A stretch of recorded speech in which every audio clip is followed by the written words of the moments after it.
Yo, what's good, people? Happy Hump Day. Merry Christmas, Happy Festivus.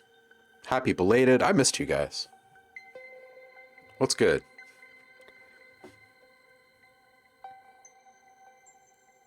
Saffron, you're here. Welcome in. Bonch, bonch, bonch. Salutations. Hope you had a good holiday break. I just mute my notifications here.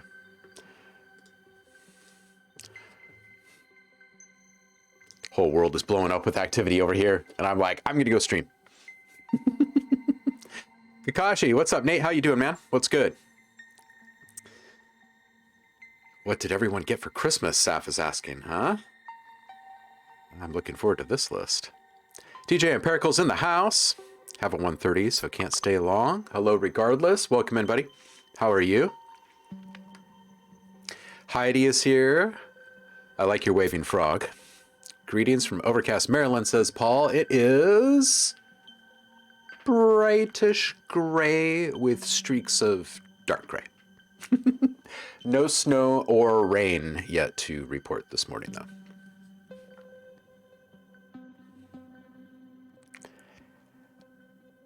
Oh my goodness. The island got a foot of snow on Monday, says Heidi. Supposed to get another tonight. Wow. And I don't know who's tracking the snow news, but like 17 feet in the Tahoe area, like Sierra Nevada area. It's a lot.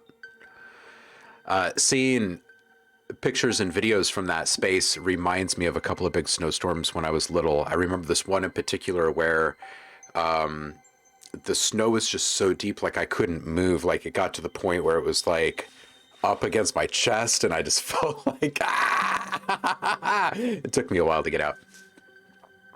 But man, those pictures, man. Post-holidays is always a relief, Saf, right? Right? Tremtize is here. You tell me you don't stream for a couple of days and then pop in the next day? Missed you, mate. Missed you too, Tremtize. How are you, man? Seriously, Saf, not having to worry about your packages being stolen or buying stuff for people. Truly. What's up, Jafar? How's your holiday break, homie? Maxing and relaxing, says Nate. That's awesome. Oh, Saf is asking for a real squirrel next Christmas. Okay. Jafar, got about 3 inches or so. Nice, nice. Build a snowman.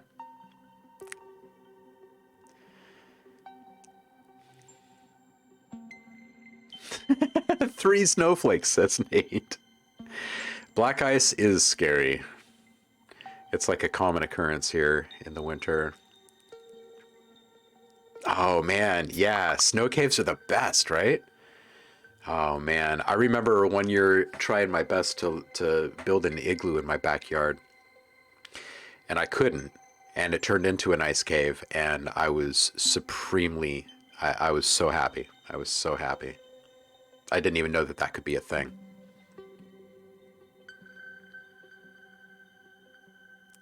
You drove a snowmobile to school in the winter. Now that's something right there. I tried driving a snowmobile when I was younger, teenager. And I just remember it having more power than I actually wanted on the snow at that time in my life.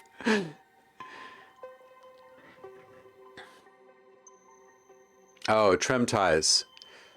Good for you, man. I mean, not good that things are rough, but good that you're taking the step. It's the hardest step. It's the best step, homie. You ever need to vent, even if it's just through, like, just unloading? Shoot me a DM. Yeah, black ice is no fun. Definitely. I've hurt myself on black ice. You think it's okay, it looks okay, you go to cross the street, you end up on your ass. I've seen perfectly good drivers just slowly careen across an entire parking lot before, as they're just hoping and praying to get their wheels to the right spot to stop it, and they just can't. Some wicked stuff. What is everybody going off about on Slack over here? Oh.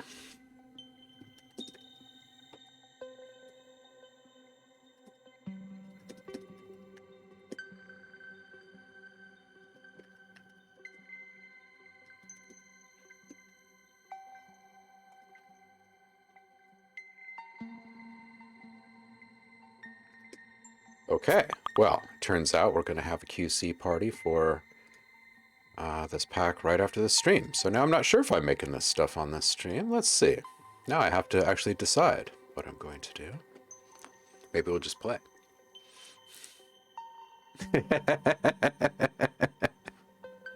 Black ice is really fun if you make it. Yeah, that's also true. Oh no, Saf, are you serious?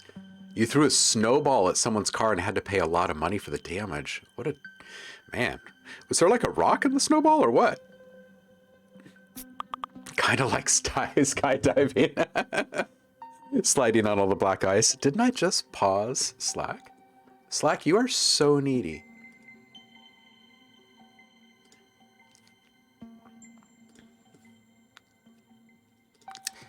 Man, always asking for more of that Slack.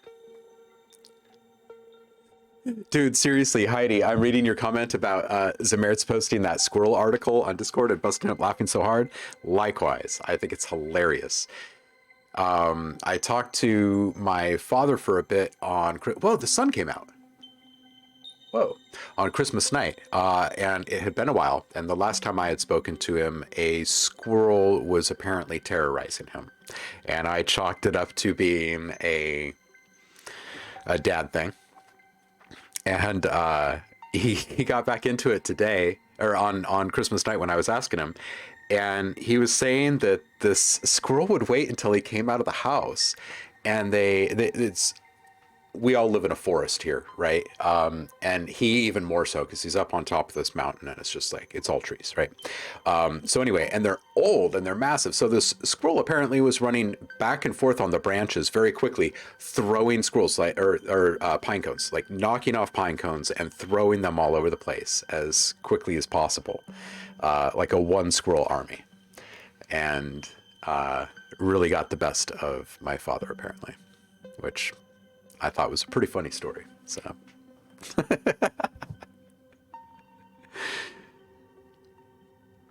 Javar says, as a kid, we were told not to touch the power lines because snow piled on the sides of the roads from the plows let you climb that high. Oh, yeah.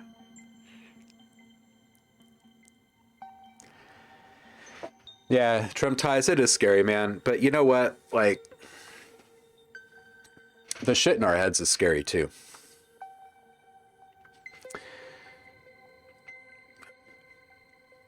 And the world is shit in a lot of ways right now. But at the same time, there's also a beautiful community and amazing opportunities and lots of memories to still be had, you know? It's the truth. You know, I saw a really interesting statistic. I guess it was about close to 2 weeks now. So mental health is a close and dear topic here in the household, around friends. I've got lots of friends who are therapists and counselors, and yeah, just seem to have always been kind of circling around it. Anyway, I read this article about how just over 50% of adult Americans are seeking in some way support with their mental health right now. And it really blew me away. Not because of the number of people. I know that everyone has got mental health issues. We all freaking get depressed and stuff, right? And some of us are afflicted with much more.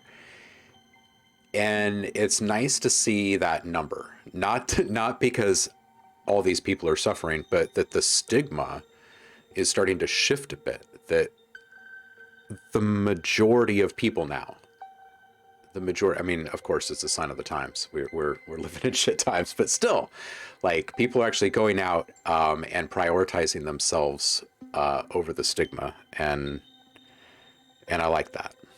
I like that. DJ Empirical? That's exactly it, dude. Four-wheeler got a foot of air without trying and noped the hell out of there. Exactly. Man.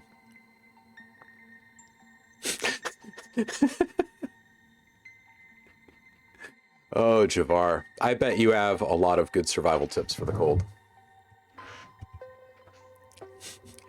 Yeah, sorry, Nate. My Slack goes a bit nuts sometimes here.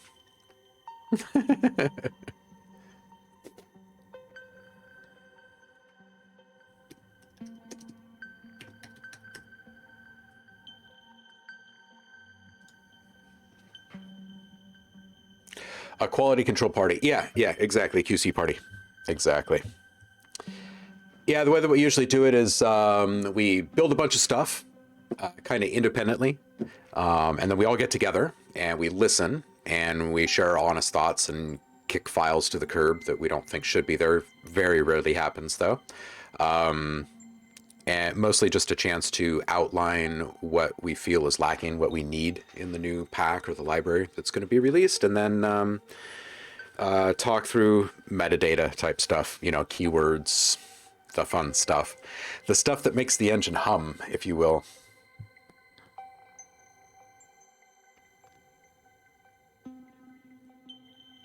Oh, dude, trim ties, that sucks, man. Like falling in the same place a few times sucks.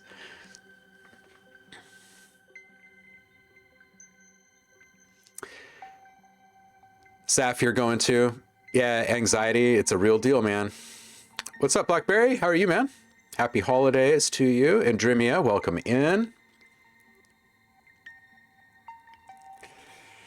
Truth, trim ties, because it helps. That's really the only reason why we go.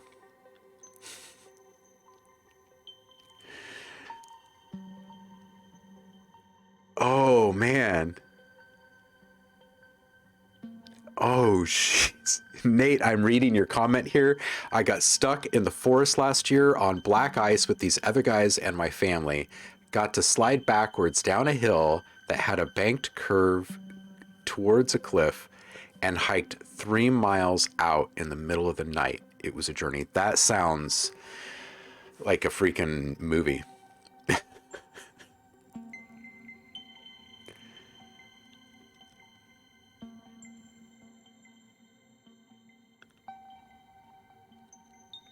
Yeah, I agree, tram ties. And yeah, you know what? It's more than a condition or a sickness or anything like that. I wish people would stop talking about it as some form of uh, a problem uh, that needs to be cured or whatever, right? Like, it's a freaking symptom.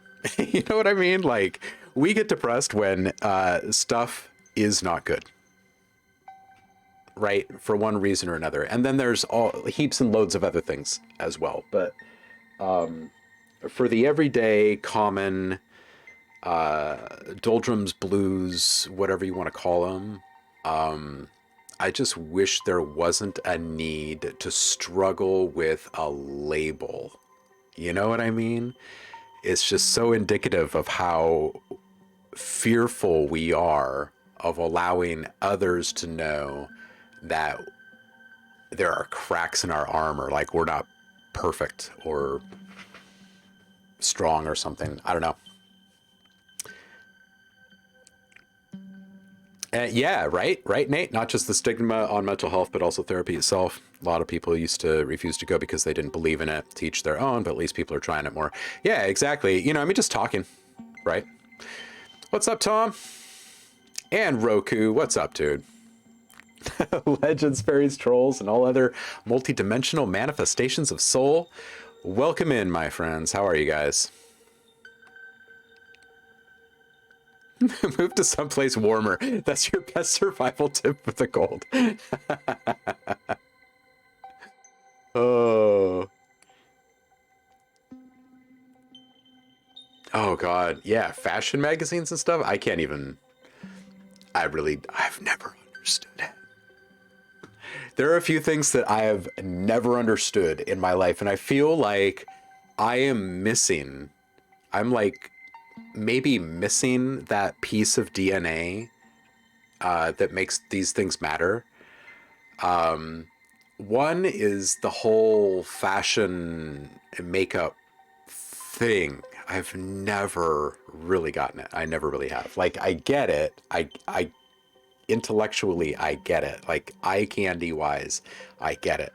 But I don't get the pressure and the hassle and all of, I don't get that. And then the other big one that I don't get is the whole power for the sake of power thing. Like, you know, politicians that like make everyone's life shit so they can get some more money right before they die or whatever. Like, I just don't get that. I just really don't get that. They seem to be fairly big important things. I just don't get them.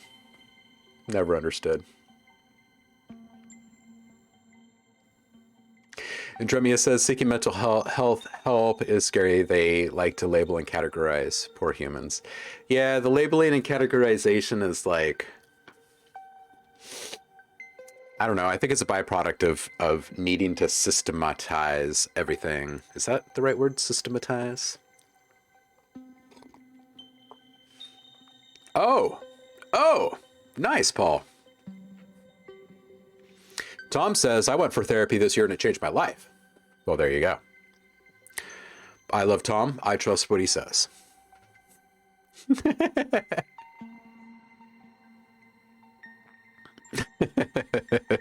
Yep. Lots of people go to couples therapy to learn to be apart. Yep.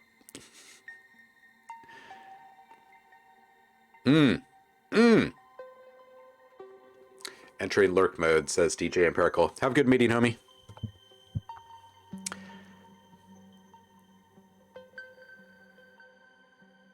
Oh yeah, it's always good to vent and get stuff out, for sure. Dude, vitamin D is so crucial. It is so crucial. Yep. Vitamin music. That's got to be one of the most important vitamins ever in the history of all vitamins. Vitamin M.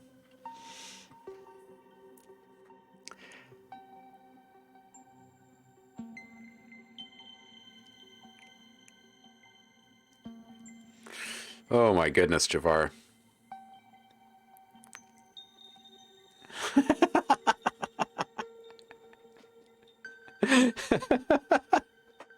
Nate, fashion is easy. Take an article of clothing and bastardize an element of functionality. Women's pockets, for example.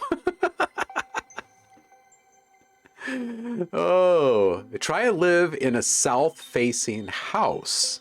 That really helps as well. Just because, like, the big windows and stuff?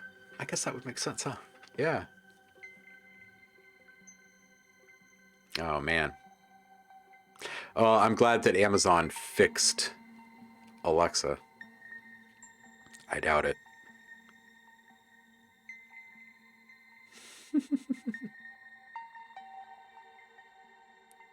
Oh, hey, Roku is saying, as one that has struggled with depression for over 20 years, the last 8, I have been free of the burden, and it took a long while before certain therapy modalities kicked in. I still can have a downer moment, but I will never fall back into the black void. If you're struggling out there, the main thing that you can do for yourself is finding a peer group you can talk to. Find the right modality for you and make sure you're keeping your physical vehicle as fit as you can, right? Right? Body and mind. Dremia went to a therapy and they labeled him as being a robot. Damn. Do you prefer robot or droid or android? I'm not sure if I ever actually have asked you this before, Andremia. Now I'm feeling kind of bad about this. Subvids is here. Yeah, you're supposed to carry a purse, Heidi. All right, let's turn off this music here and let's go make something. I think I still feel like making some kind of dark EDM-y kind of thingy. And there's apparently a QC party happening today. So I don't think I want to start on a new part. But maybe what I'll do is I'll set this to 140. And then I will start to make some beats. Make some stuff. listen through some of the stuff that I made yesterday, maybe for some inspiration, and then build around it. Maybe, perhaps.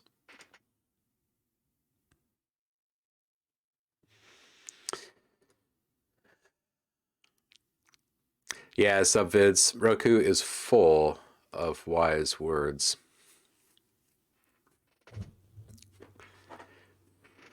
Moving from Wisconsin to Seattle helped with my mood swings. The thunderstorms and constant pressure changes used to affect me, whereas the weather in Seattle is usually pretty blasé, but we don't get the pressure changes or storms. Nice.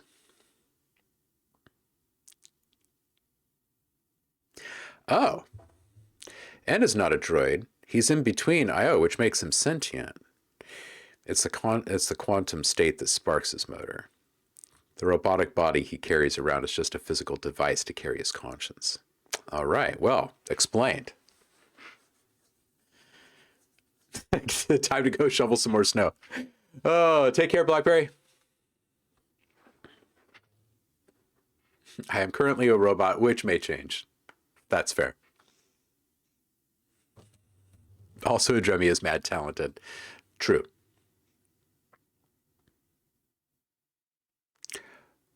Oh! Oh! Annoyed, not a droid. 14 plus inches, says Blackberry.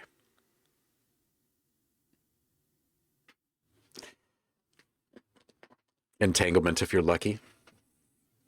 You could entangle yourself with Portland and come jam for the day. All right, let's I kind of do feel like making something new though. Let's see here. I need to go to Dropbox here, and let's just see what part 3 is all about.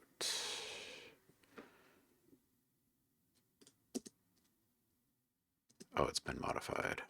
Can't do that. Archive.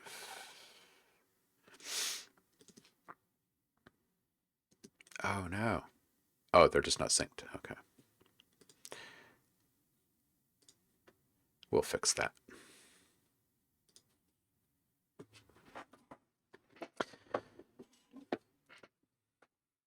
And while we do that,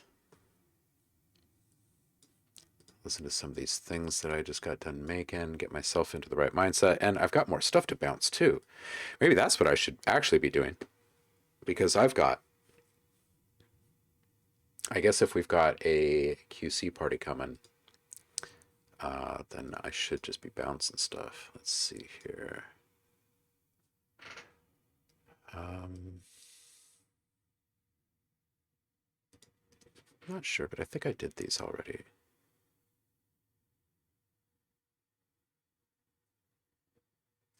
Yeah.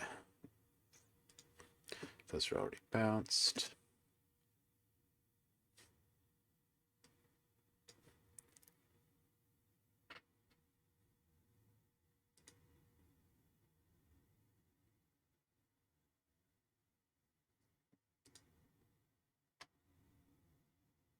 Okay, but I do not have those in these. Okay, I know what I'm doing.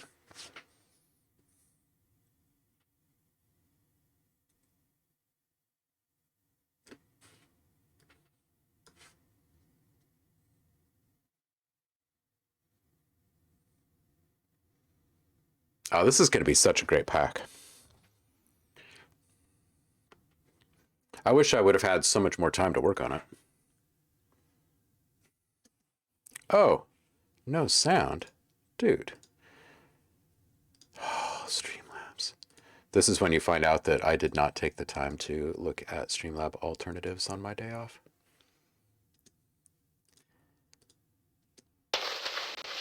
Are we hearing this now? Yes, okay.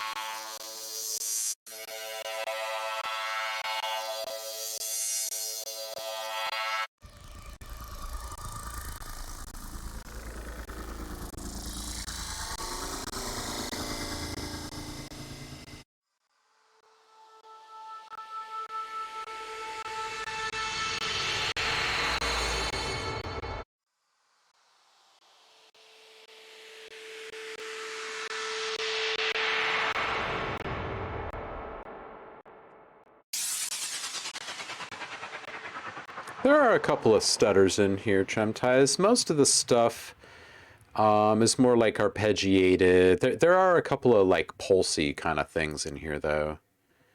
Let's see here.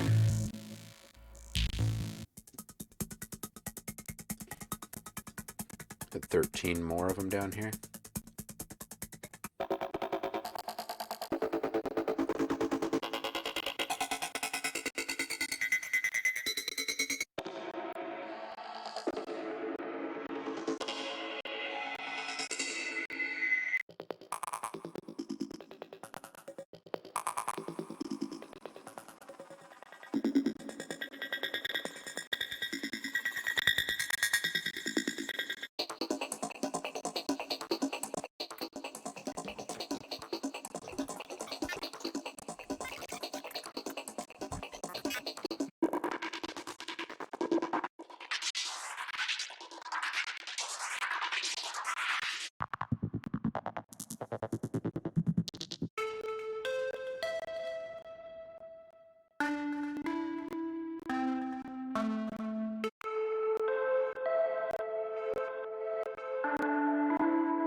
Tremties, audio stuttering on your end? That's no good. That is no good. Hey, Danny's here. Hey, you guys. Daniel AP 2424. This guy right here, he's a genius.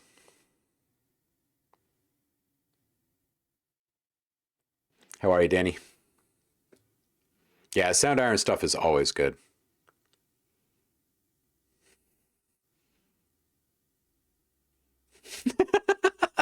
I'm curious to know what Street Arrow is as well. Oh, man. What does Danny do? Danny is a composer on the team, and he's absolutely brilliant. That's what we're actually waiting to hear sync up here. Let's see. See if we can knock something out for this part 3 here today.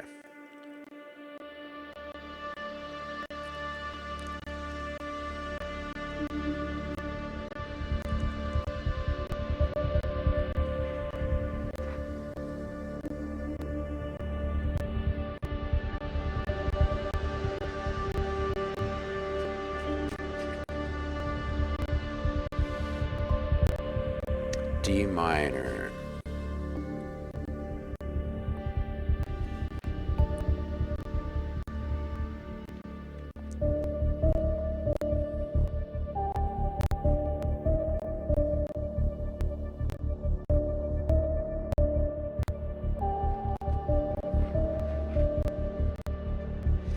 Tom, take care, brother.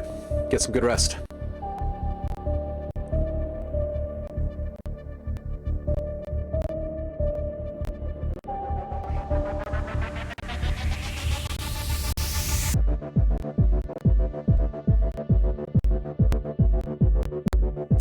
Really? Oh my gosh, you guys, seriously? What kind of stuttering is it? Like a, huh. Really weird. It's like showing me perfect health here.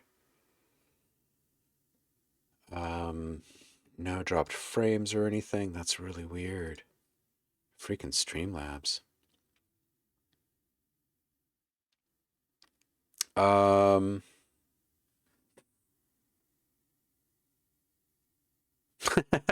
Well, Well, thank you, Tremties. Interrupted audio buffer size kind of stutter. Okay, well, let's see if Streamlabs has changed something then. Let's see here. Audio.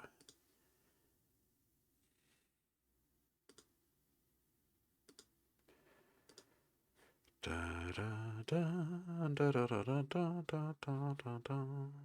2500. Take care, Tom. Big love, homie. Could even be a Twitch thing. Voice is okay, just not system audio. So if I play this track, oops.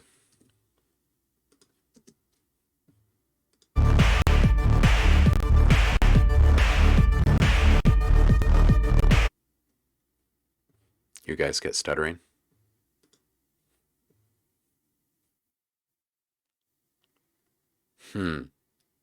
Damn, that sucks. Wow, that really sucks. All right, well, what can we do to fix that? What can we do to fix that? Let's see here. Let me just check all my rates here.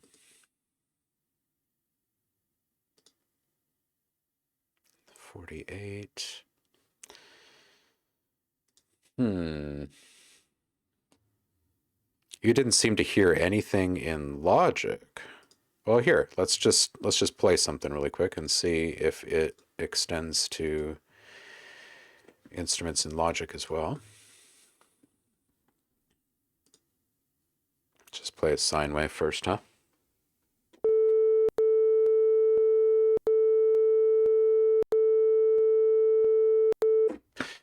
How about that? You guys getting crackling audio with that? It stutters. Damn. Yeah, I don't hear any of that, and I can't see any of that. There's like no indication of any kind of like performance issue. But this wasn't happening in the last stream, right? When we were watching the movie.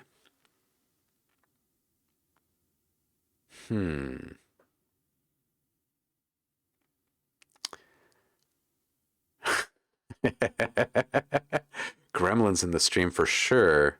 All right, let's see what else we can do here. Hold on a second. Let's see. Let's see what else we can put in here.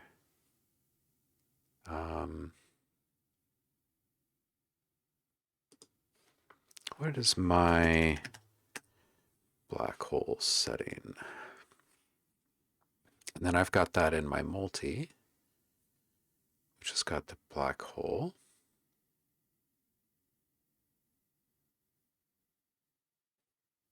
Wait, why is this in there?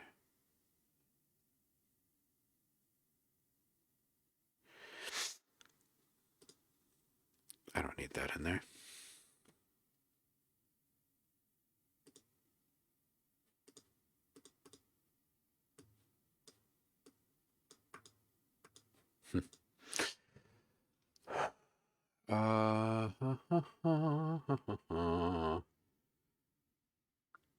Down mix to mono.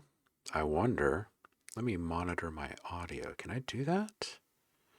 Monitor and output. Huh.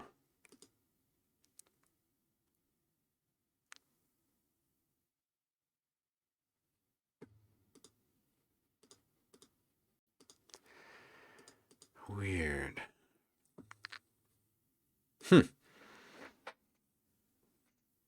Sample rate issue, huh?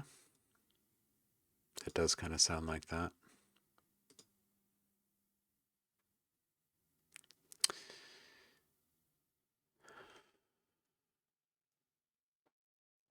Well, that sucks. I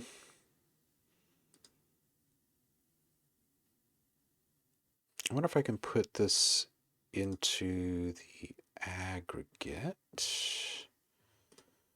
Okay, so this is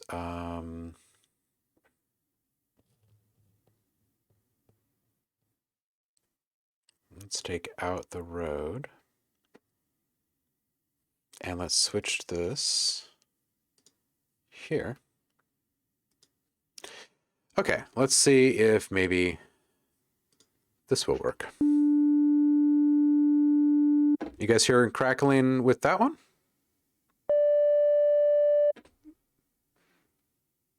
It's better. Okay, so let's listen to this track. Maybe in the last update with Streamlabs.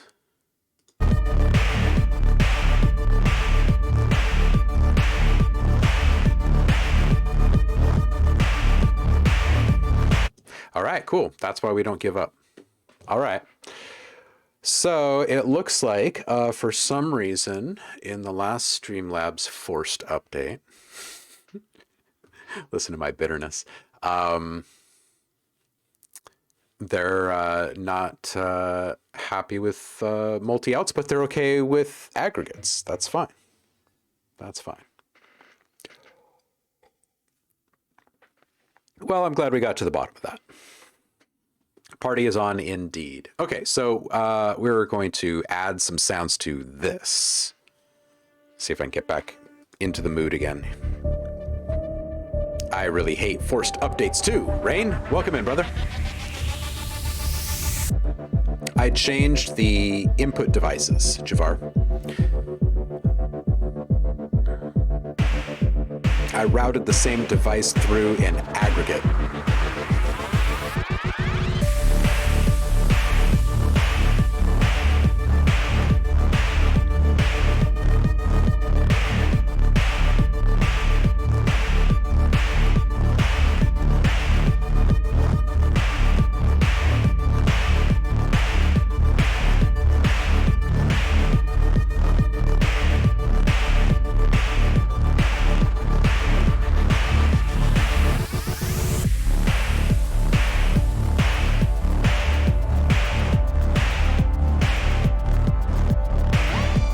Me too, Trump ties.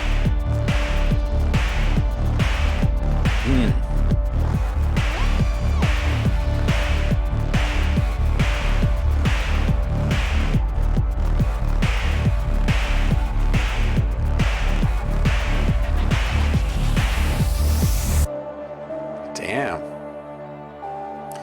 Danny got dark for this. You know, this is Danny's like first real foray into like real electronic music, and that's pretty good stuff right there. All right, so we'll start with his and see what we can do here.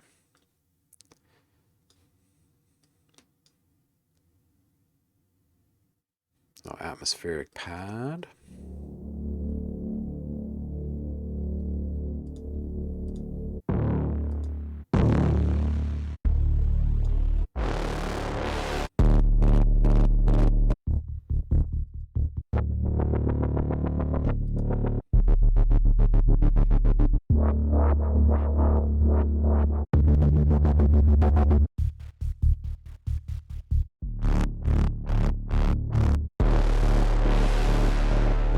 Whew. Man, some epicness there. Maybe we'll take this offbeat, and this is a 140 BPM. Let's put a beat behind it.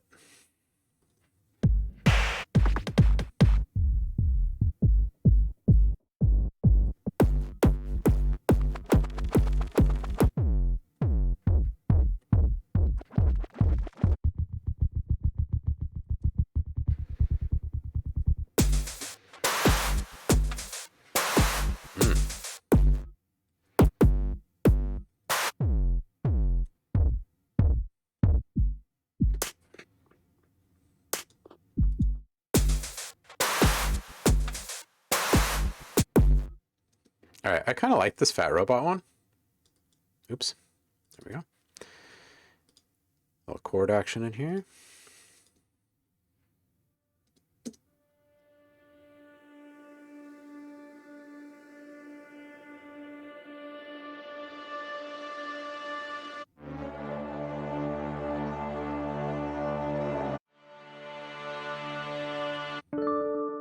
Ooh.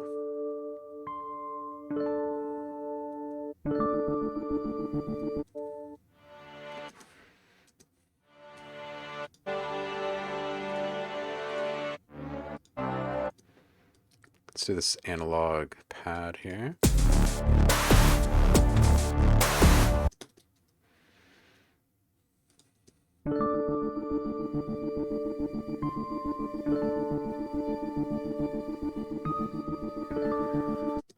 All right, we'll take this little pattern here too.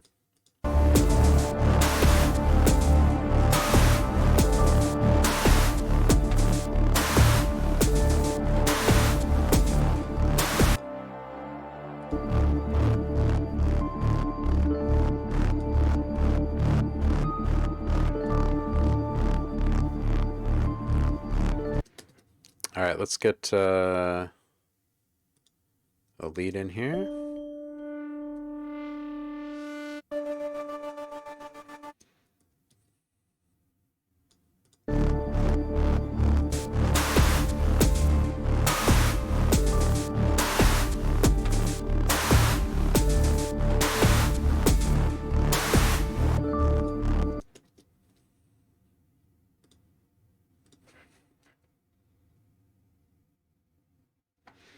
Venom 3 score confirmed.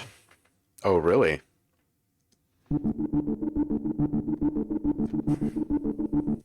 Well, hello, Zev Music. How's it going, Will? Hey, Kwame Brown is here. Welcome in, Kwame. Thank you, by the way. I was flipping through messages and stuff from the store the other day, and I saw a little note from you. Thank you. I appreciate you. Hey, did you ever figure out which program you're thinking about, Kwame? Yeah, those Brahms are nasty, right, Roku? It is an epidemic. Oh, man. Yeah, these are beautiful, right, Will? Yeah, I think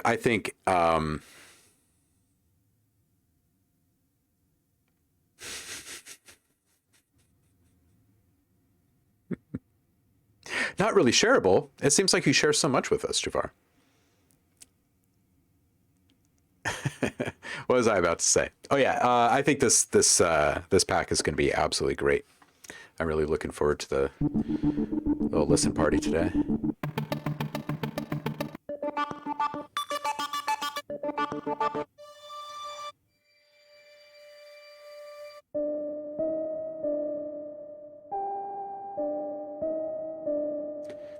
That sounds eerily similar to the one that I just put out. Hold on, check this one out. Where are they? Are they in the patterns, maybe?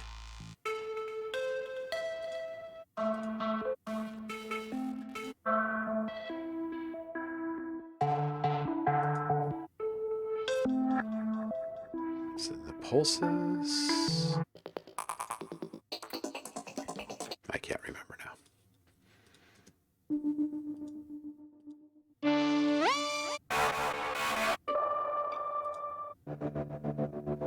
Okay, let's take one of these.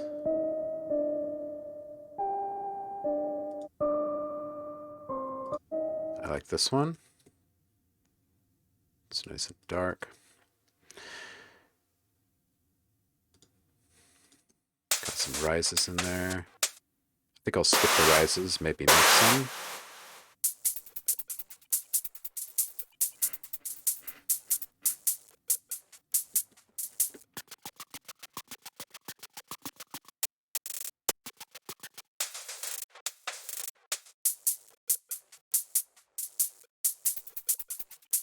This is the one. All right, let's make something.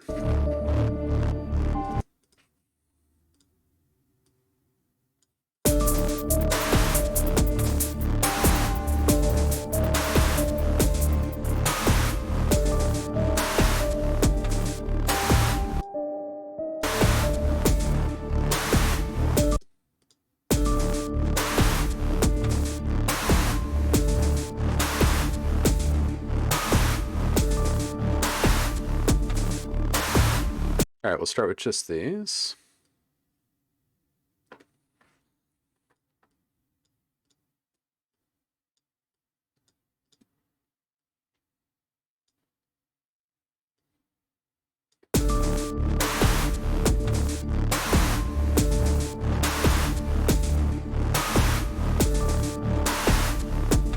Oh, the class, Kwame. Which learning program?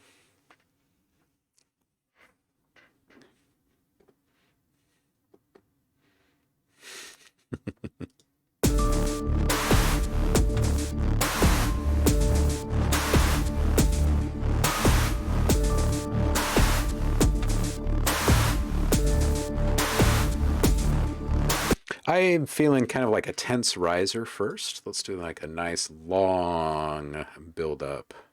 Maybe like an 8 bar. This little thing here. And just go grab one of my old trusties here.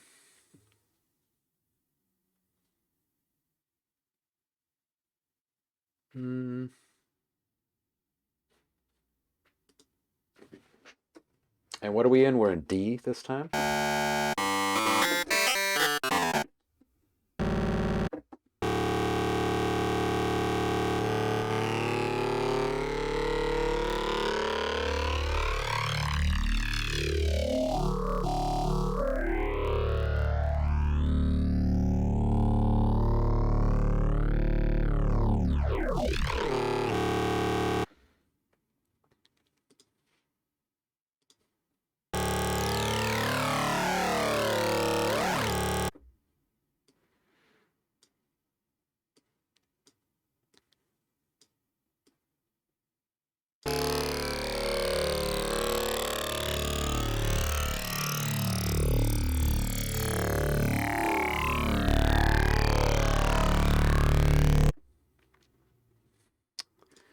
Okay, and we're going to FM into that.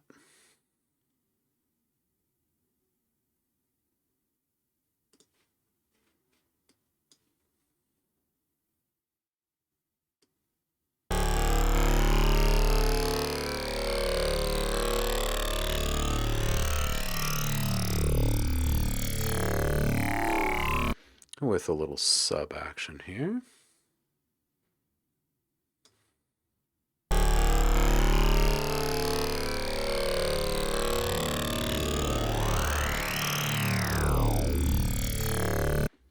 Okay, and this is going to have a little up and down kind of action here. We'll call this 8 as well. We will trigger this one, envelope this one.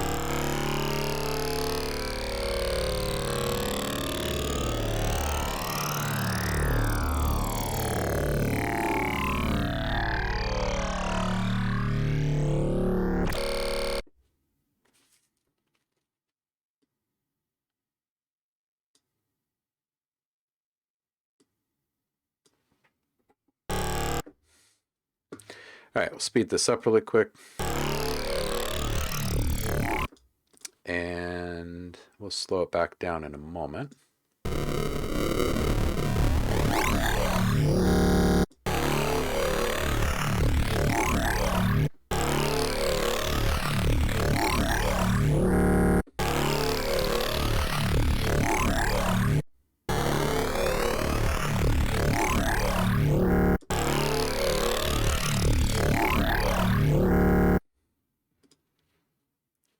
And let's get this thing through a filter here.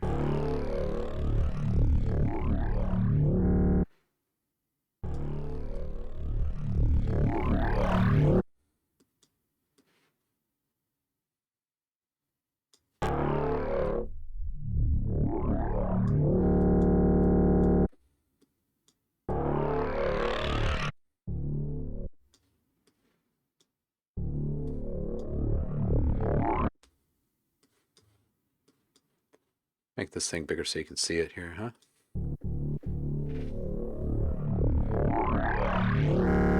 Yo, what up, Trailer? How you doing, man? Oh, you're signing up for piano lessons instead. Dude, that's a great thing to invest in. Seriously. Do you play the keys right now? Or do you kind of stumble through it? I am an absolute stumbler.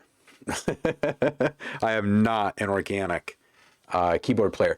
It is the one thing that if you were going to invest time in, instrument-wise, that is a guaranteed win in today's world because you can control any instrument in the world through your keyboard these days. So,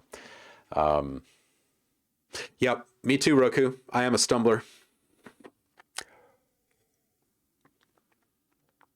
Yep. I hunt, I pack, I stumble.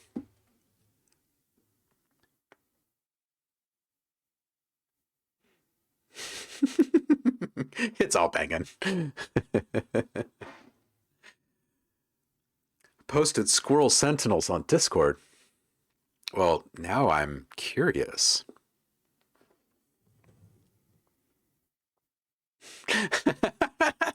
Piano lessons is a phrase that has you traumatized.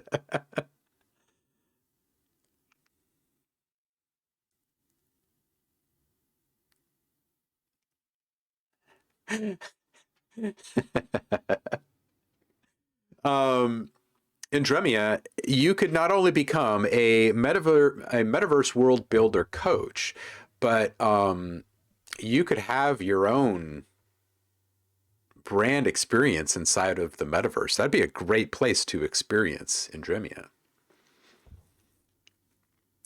Just imagine the Indremia concerts in virtual reality.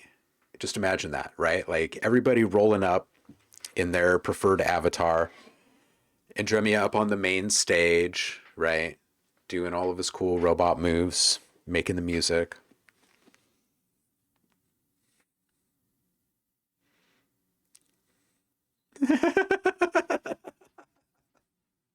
Laziest piano student ever, says Paul. Oh, Kwame says, I definitely stumble. I was thinking it'd be a great way to help me learn music theory and be able to express myself without relying on the computer so much. Dude, that is such a good choice. It really is. Javar says, I'm also an avid stumbler. I got a complete control keyboard mainly because it has LEDs that show light up for the key I want to play in. Yeah, that's awesome. Man, what a great assist, right? That's a heck of a deal. 10 lessons for 250? Wow. That's awesome.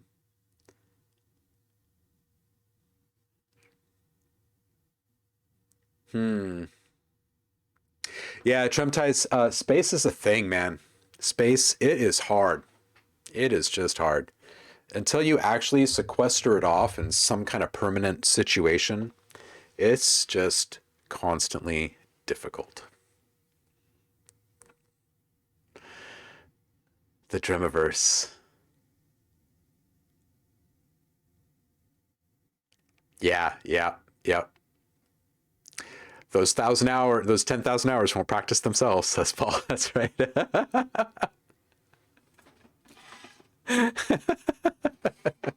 A couple of hired mice. Oh man. All right, so Will is kicking down some good EBM tracks here in the chat.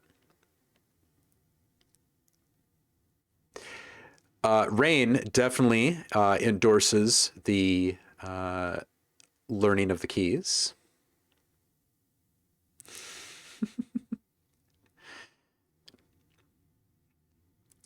Yeah, yeah. Having a keyboard with you when you're learning the theory is not just nice. I think it's absolutely essential. Even if you were to translate it to another instrument and you're learning it all for the first time, I feel a bit more strongly with every passing year that keys should be involved.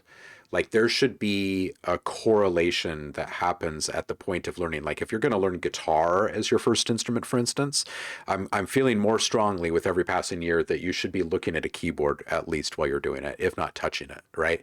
To kind of map these things. It's just like becoming multilingual all at once.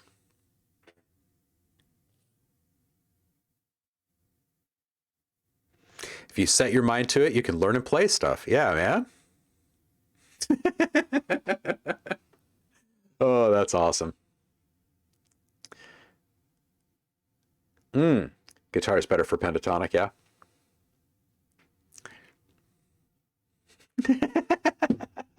What do you mean music theory? I deal with music fact.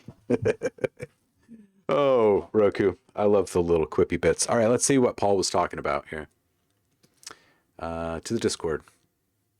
Oh my goodness. Look at these guys.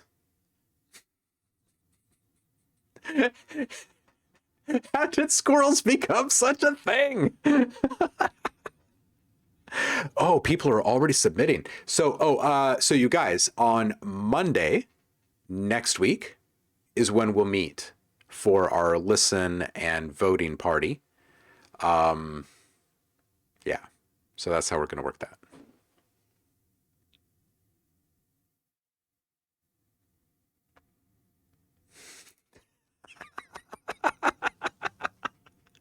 Nate, Wonderwall is the best song ever. Fact.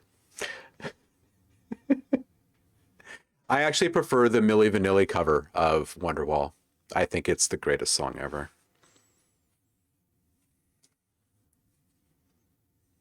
The gin and tonic scale.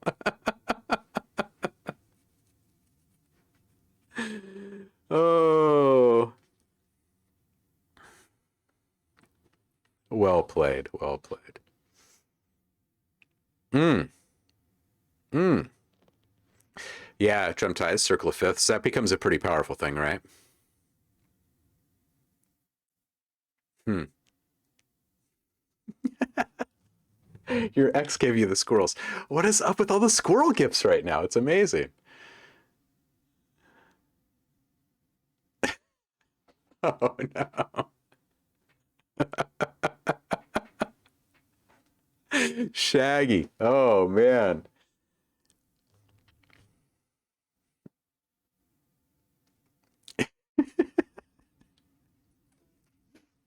Hammered in 10 minutes, guaranteed.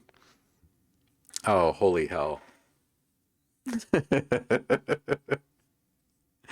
right, let's see here. Monthly challenge. Who's already submitted? It's Trim Ties. Oh man, this is going to be fun. Oh, what are we talking about here?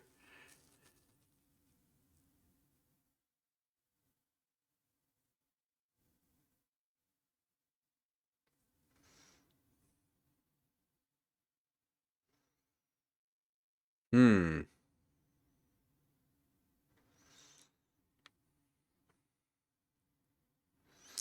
Starting getting into adding general vocals to tracks. Oh, we tackled this last time. Saturation, I think, is what I said. Um, hmm. This is a really good point from Roku. Just hearing everything in context is really what matters. I was having a conversation with someone about that just this morning, actually, in an early morning call. Um, and when you hear stuff out of context, it can be a little weird. Here, check this. Some of these I bounced with you guys, but when you hear them out of context, they sound pretty wild. But like that sound right there is exactly what that track needed in that particular moment.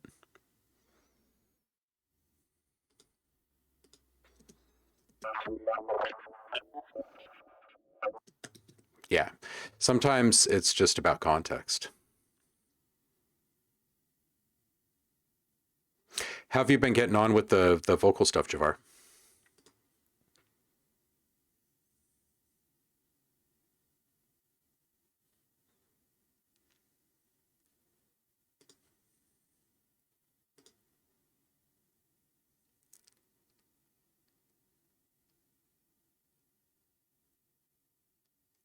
Groff is looking for vocalists or guest solo appearances. Posted to the public collaborations channel if anyone is interested. I'm hoping to see some of these projects become a reality. Oh, Gong amp. Oh, from Audio Thing. I got this today. I was really fascinated with Gong amp. It's a resonator and really amazing delay and fairly unique. I'd recommend this plugin and do a review of this cool piece of gear. Okay. Um, and Tate Mellify. Let's click through to both these things actually. I'm curious what Gong amp is all about. It has chains and a pillow. What else do you need to know?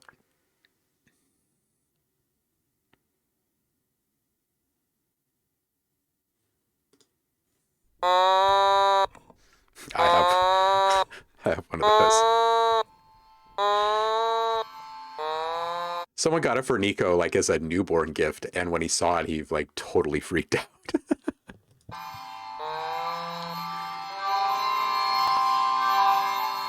Hi, I'm Heinbach, and it's good to have you back. And what just turned the beautiful song of our friend the automaton into this shimmering landscape is a new plugin that I made together with Audio Thing. And it's called Gong Amp.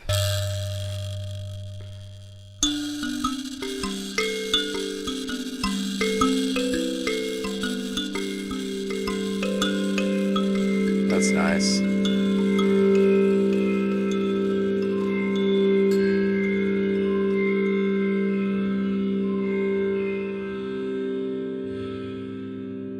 Wow, I like that. It's a nice quality.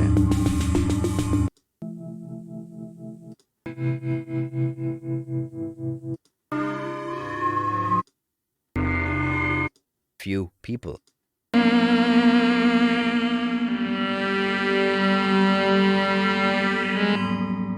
Play Gong Amp with is the modular synthesizer.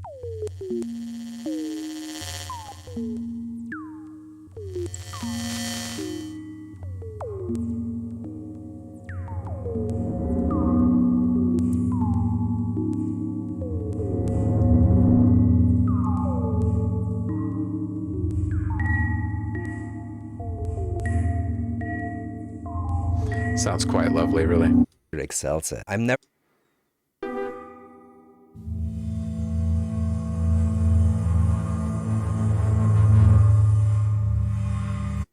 makes it very difficult. Okay, Saf, I think you've sold me. What's the next one? Arturia Deluxe Lo-Fi Bliss. Oh, cool.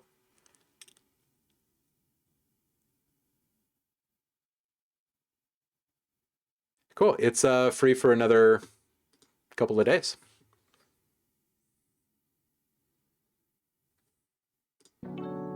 Nice one. Who shared this one? Kwame. Thank you, Kwame. And thank you, Saf. These are both looking nice.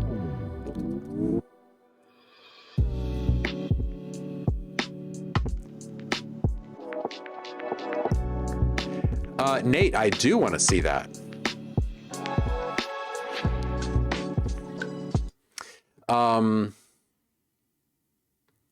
Might be something we have to post to the Discord instead of viewing live, if it might trigger a copyright thing, but tell me more.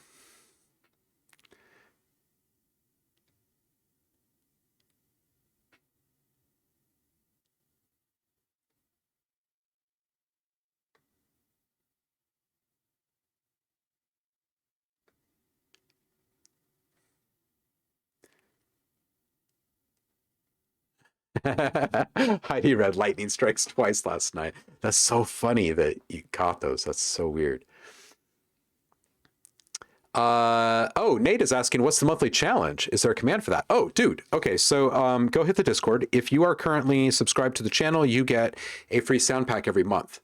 On the Discord, there's a channel called Subscriber Rewards, and you go in there, you download your free sound pack every month.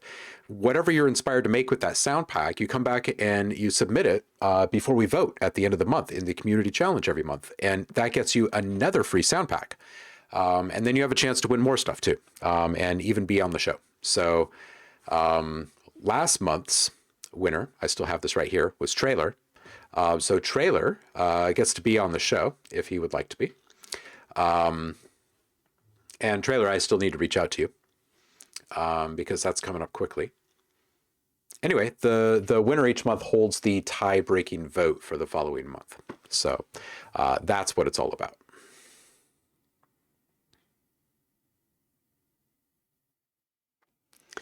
My ceiling sprung a leak. This is the first major issue in dealing with in my first home. Do I just call a general contractor to figure it out, or should I call a plumber? Man. Happened after a shower. Yeah, that sucks. That sucks.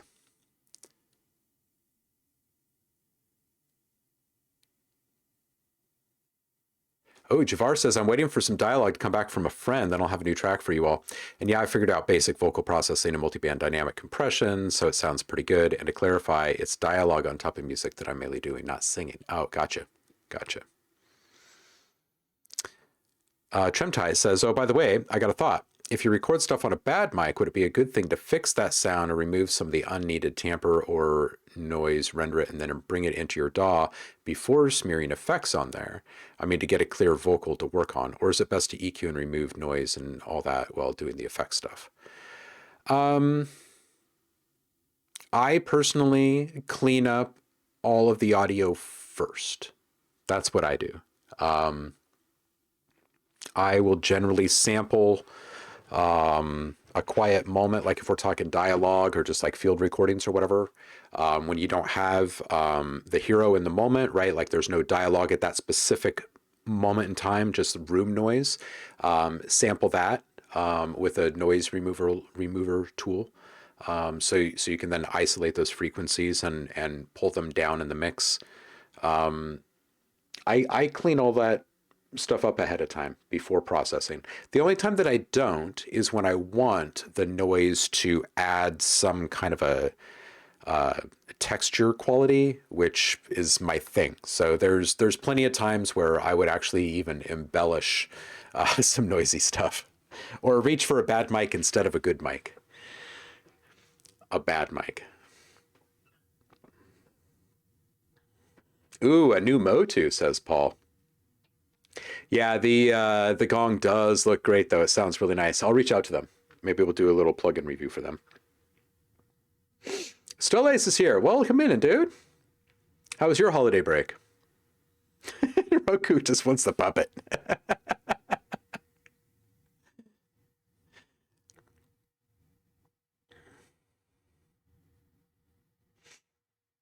It's actually like a slide. How do you? It's like a touch strip. The mouth is just where the speaker is. So you squeeze it, and this little rubber mouth opens and closes, and you're actually triggering the tone from the touch bar. And then it's got a little octave switch on it.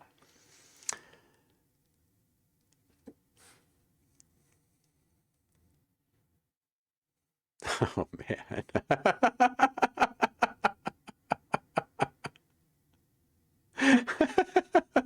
Oh, Paul, keep a bucket under there, under the drain, so I can shower in the morning. Oh, yeah. Get that Arturia before it stops being free, exactly. Oh, man. Roku. 2 years ago, I almost actually bought a Himalayan gong, but couldn't find the space for it because the freaking thing was 80 inches in diameter. Wouldn't fit my room and deal with the resonant peaks, right? Dude. Vinyl is being given away. Wait, I thought vinyl. Oh, vinyl 2. Well, away we go. We'll keep it on this page here. Vinyl 2, somewhere in here. Or is it Trash 2? It's Trash 2, isn't it? Trash 2.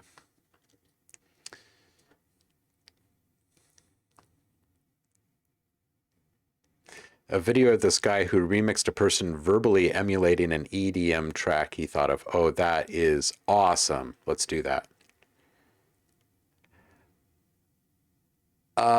No, Nate, you are free to continue producing through the weekend and on Monday, all the way up until the time we start listening and voting, which is usually around 12 noon Pacific. So you are well within a reasonable time frame to produce something still.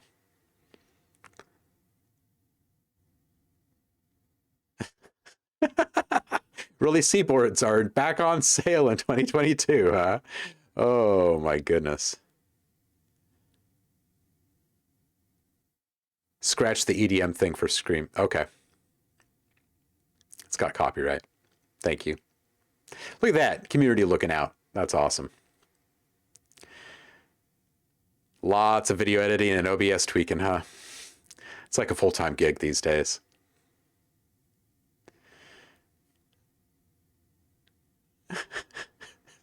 What? What? Wormy walnuts, he would say in disgust. That's hilarious. Wormy walnuts. This is ridiculous. I'm adding this one to the list, Heidi. Wormy walnuts.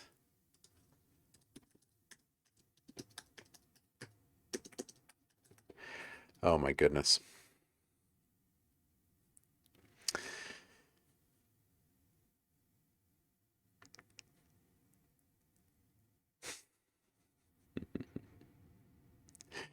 You guys are great. Homeowners, helping out new homeowners. Adulting is hard. All right, back to a riser. I wonder if we can actually make something worthy here. Let's see.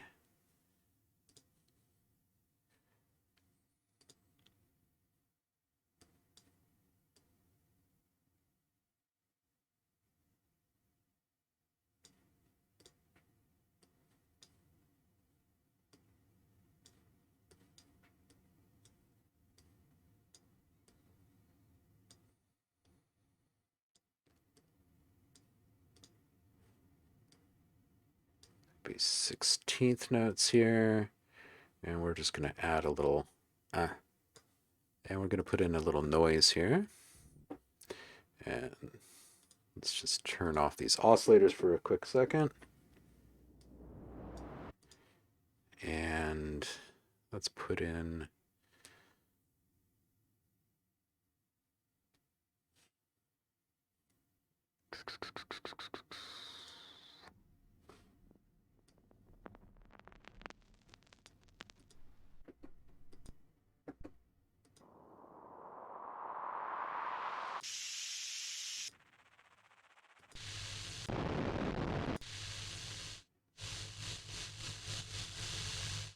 that one might be working.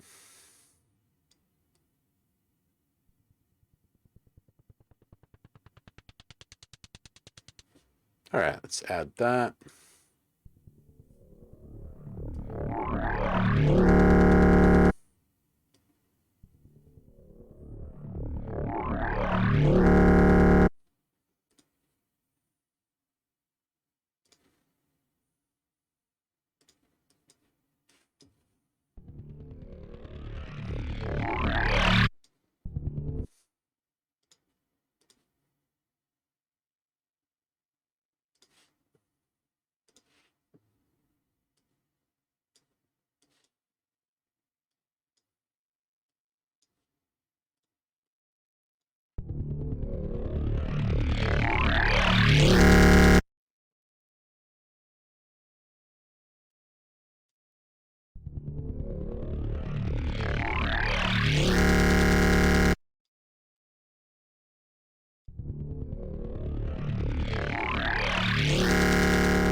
A little distortion in here.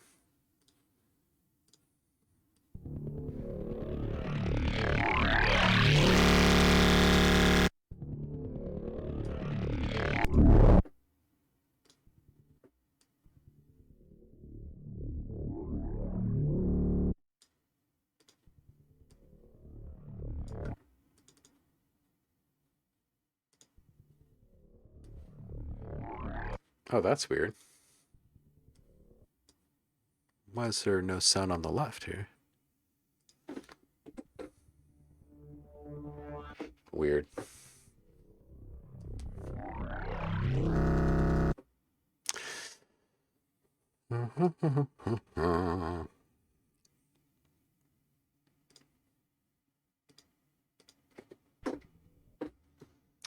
All right, well, let's restart our card here.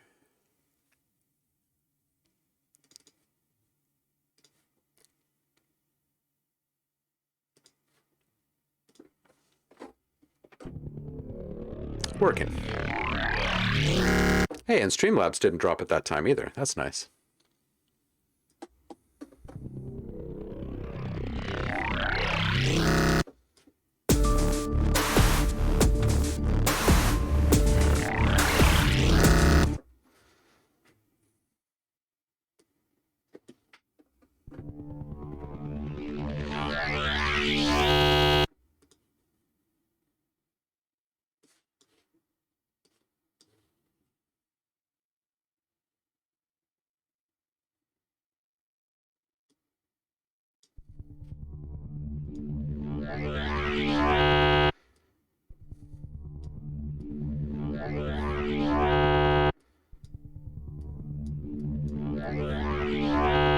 You know, for like a slightly kind of muted thing here. And then let's add a bunch of resonance to this, so it doesn't sound all weird and lame.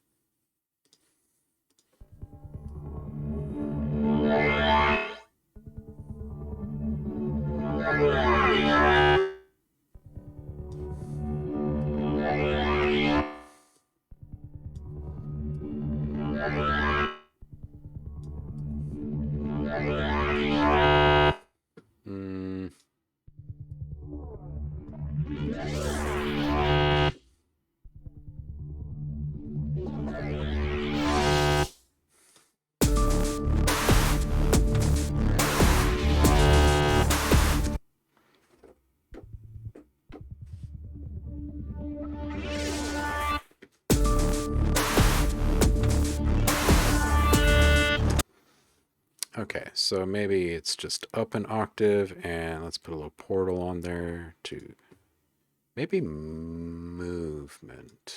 Maybe portal, maybe movement. We'll see. Smear it a little bit.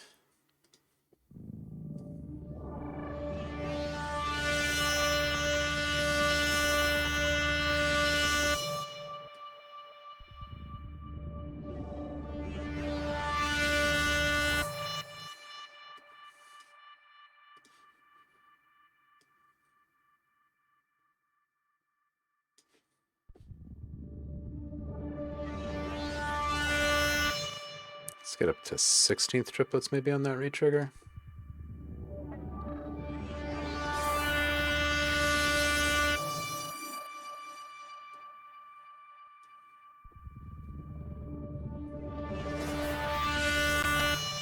Let's bring this down to like 2 bars.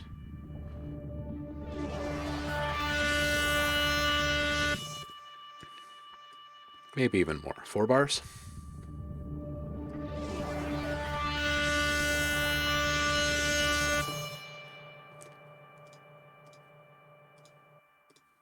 All right, let's draw in something here.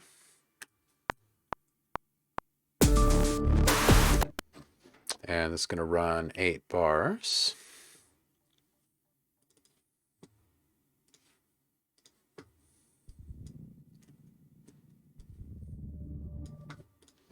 And then drop off.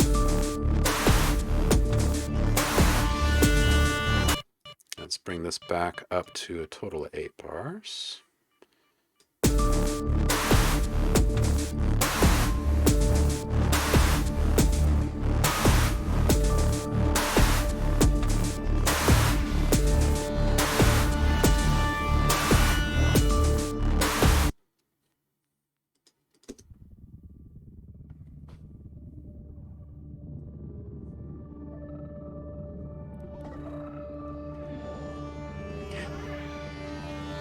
Ben, welcome in, homie.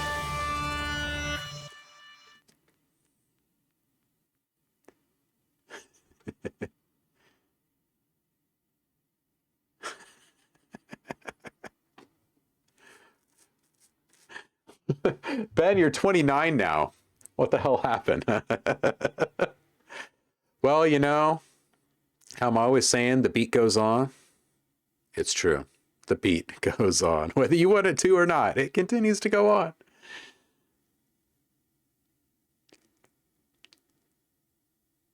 Oh, nice, Paul. Sweet. Video is being dropped on Friday on the YouTube channel. Everybody go follow Paul, Uncle Chrome, on YouTube.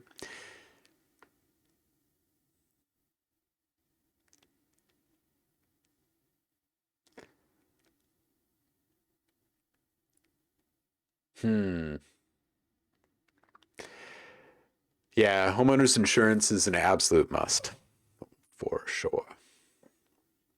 There's just so many things. So many things.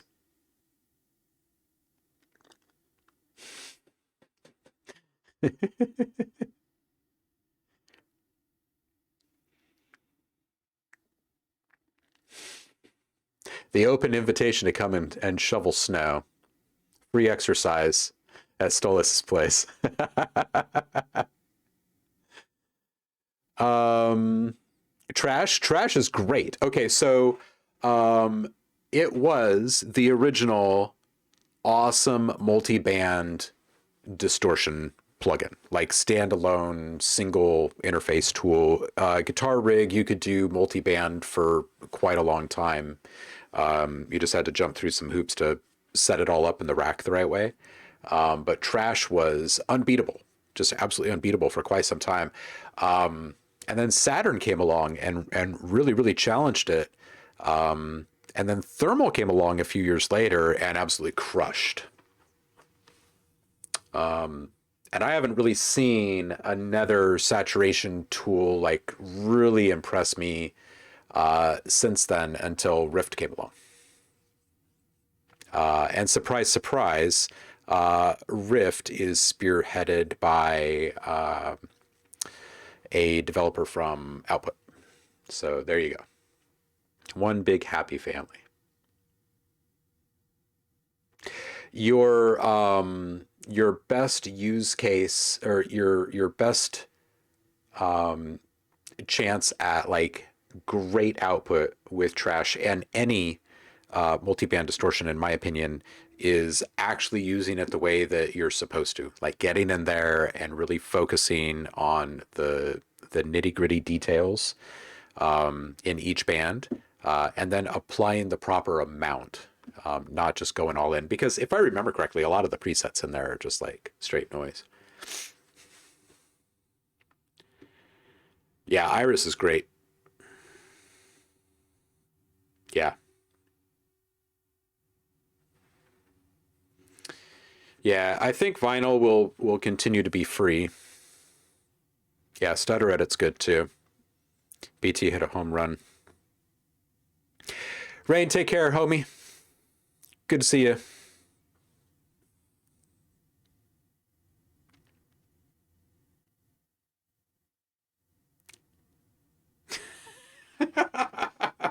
Wait a minute, what's up with this subvids? Hold on to your hats. 80,000 ohms cashing in. Oh man, that's a lot of ohms. We gotta put some really good rewards up there. We gotta figure out some fun stuff.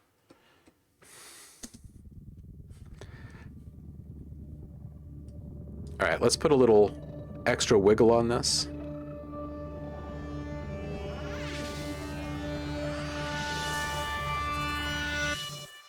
That syncs up with the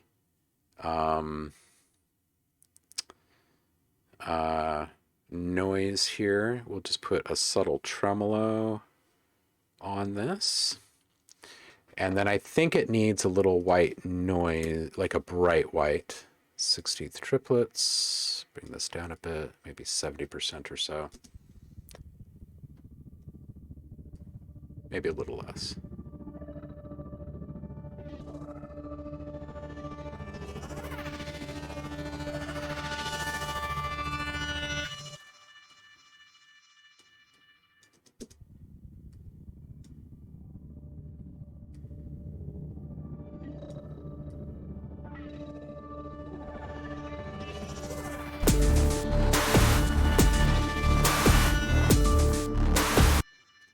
Okay.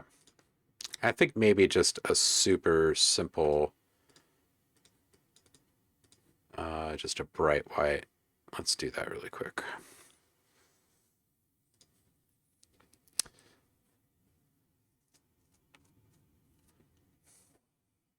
All right, let's just kill the oscillators bright white, and we'll bring that all the way up. Kill this, copy this down, solo that. We'll put a little volume curve in here. Oh, not velocity, volume. Thank you.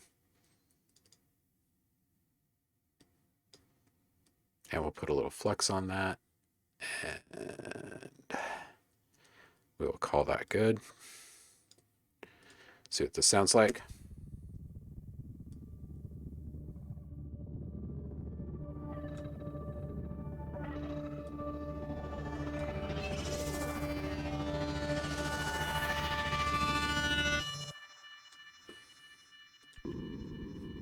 Oh, I forgot to turn my my color up. Hold on just a sec. Color up. There we go. Let's try that again.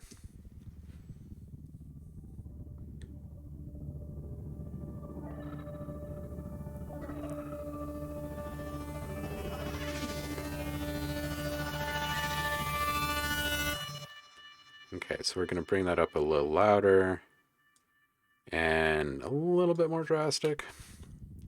And then we'll print that. Get out of here. Stack these.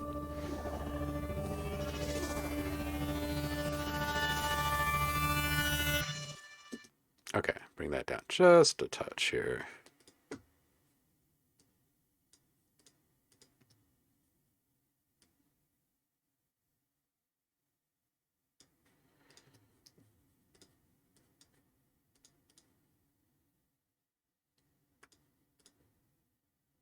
Okay, so we're going to bounce this, or print this rather.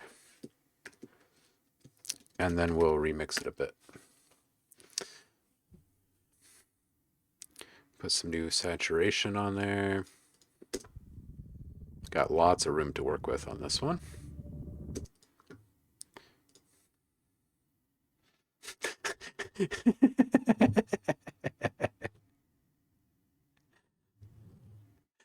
Oh man, look at this.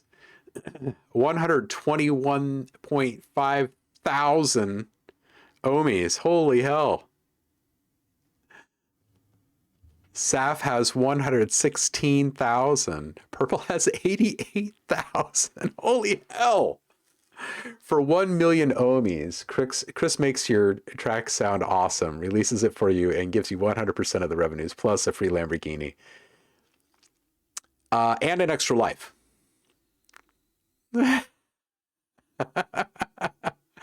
Oh, that is awesome. That is awesome.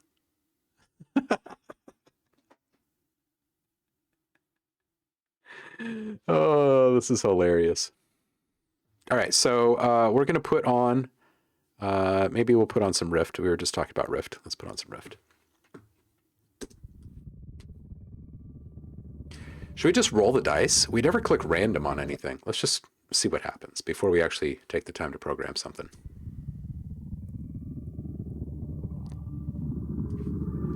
Now let's skip right to the juicy stuff. Let's just put a loop region around here.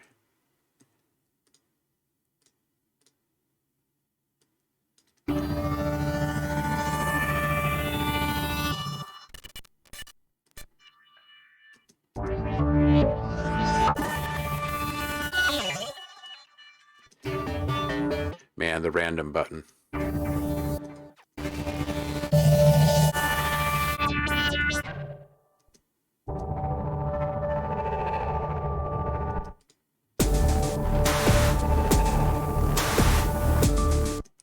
Huh. That's kind of a cool submerged kind of a sound.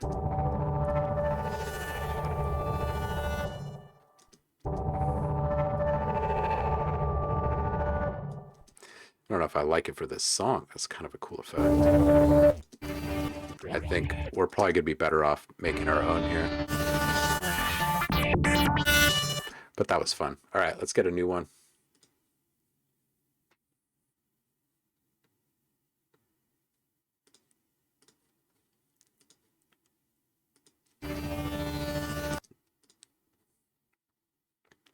Give this thing a little edge.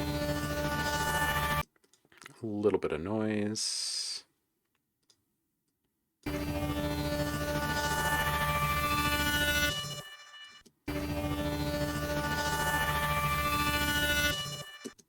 And the feedback.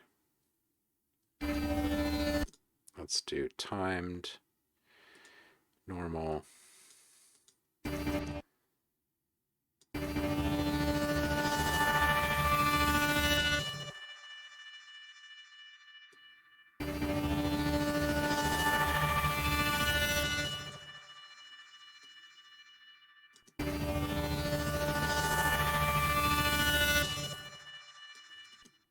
And a filter.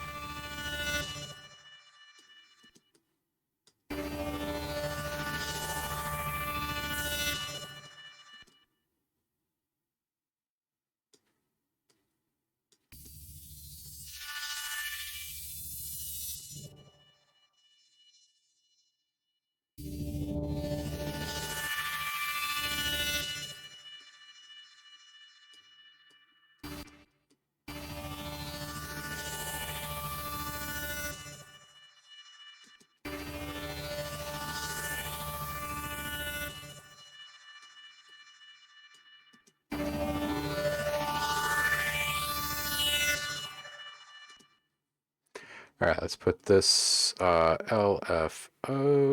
Let's see here. We need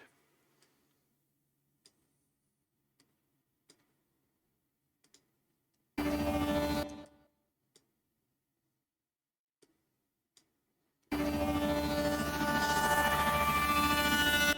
going to go 8 bars. And this is going down, so we need to go up here.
This is a little fade curve.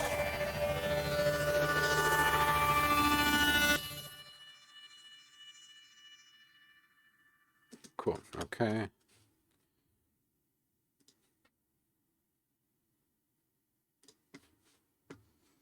Give this a subtle little undertone here, a little reversal.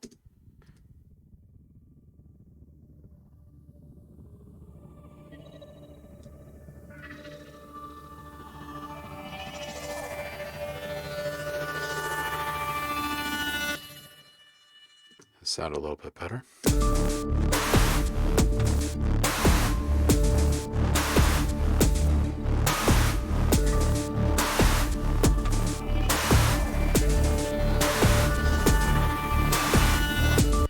Okay, cool. So there's one. I'm going to go in here and make a simple change to this one.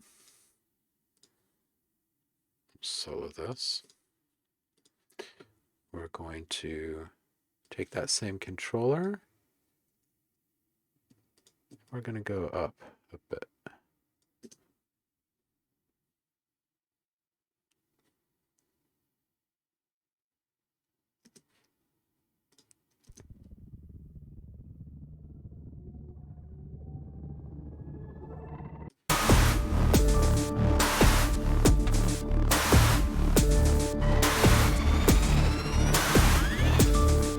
Okay, so we're going to print that.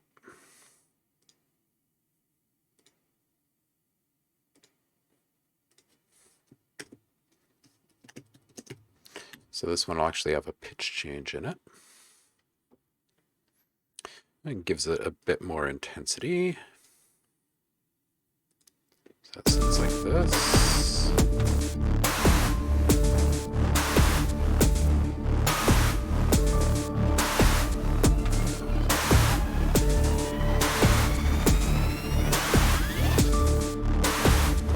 Okay, now let's make that dark.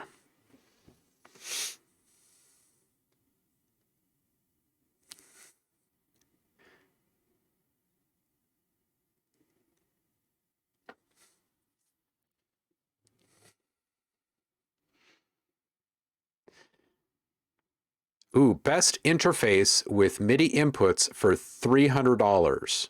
Go. Kwame is asking, who has strong feelings about quality interfaces in the $300 price range?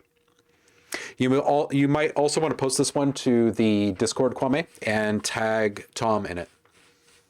Iggy.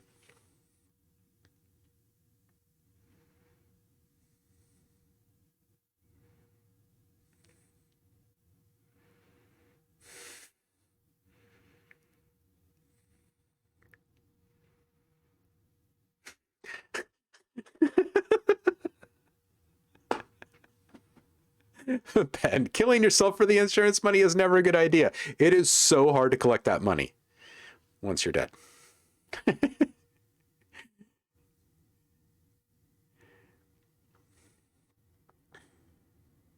The anonymous inventor of Bitcoin.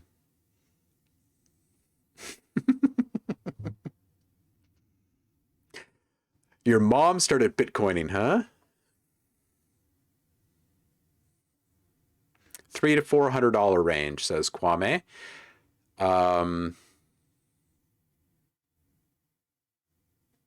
Yeah, do you want a couple of audio ins? Like, do you want to be able to put like an XLR in there as well?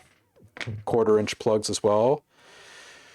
Just in case you got like a synth or a guitar or something like that you want to put in there?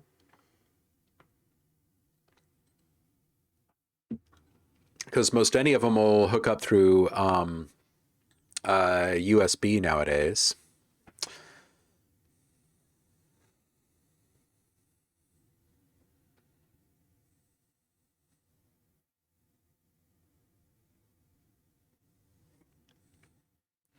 A Korg Minilog. Okay.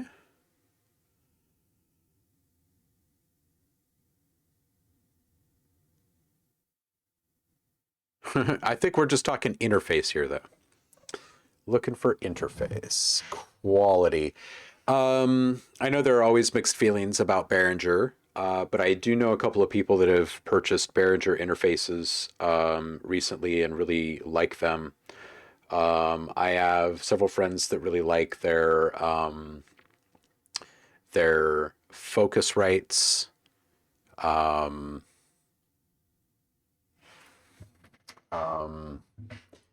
Man, there's so many. I don't know. I need to get a new interface too, actually, now that I'm thinking about it. Makes me wonder what I want.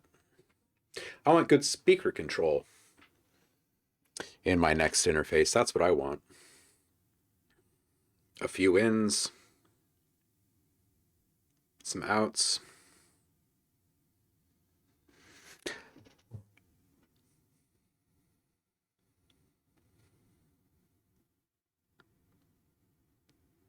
Wow.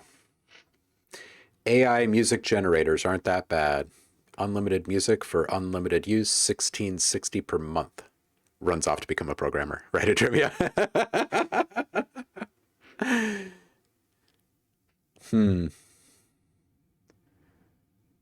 You're looking at the Volt 476, huh?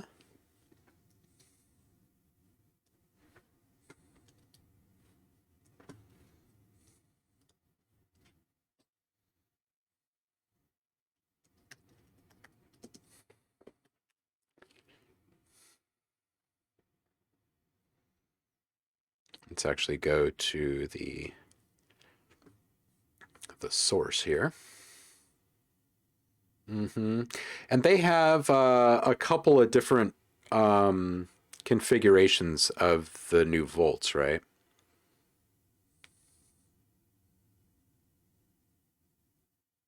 Mm-hmm.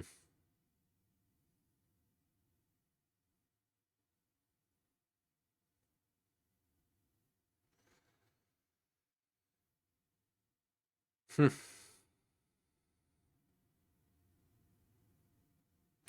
Yeah, that is a pretty simple plug and play solution, isn't it?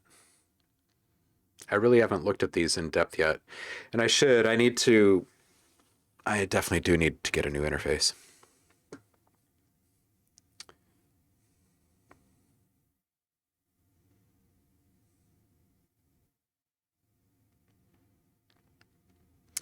Zev says he just got a Yamaha DGX 670. You like it, Will?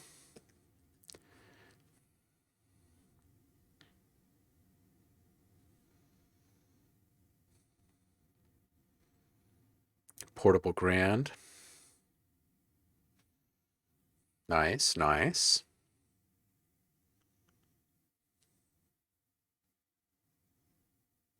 Hmm. Okay, so Will really likes his Motu. And Paul said he's saving up for a new Motu as well.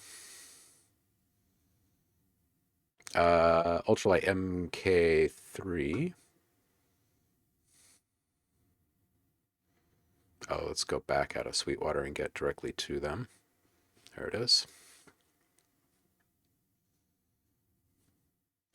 All right, so this is the one that Will has, and he's liking it.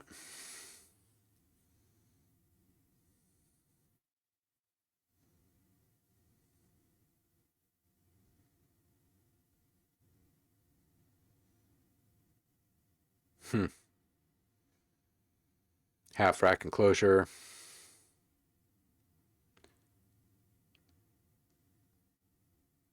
Huh. Or bus power firewire.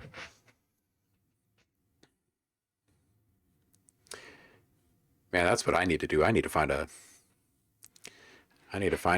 freaking firewire cable somewhere in one of these boxes. Get some stuff off a hard drive.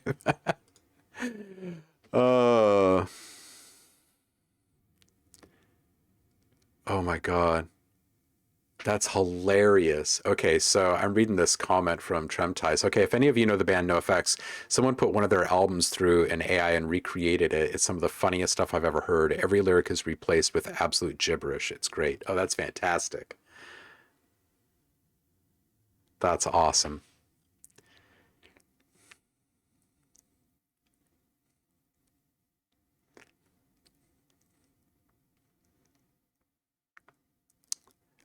Javar wants to go up to the MK5, huh?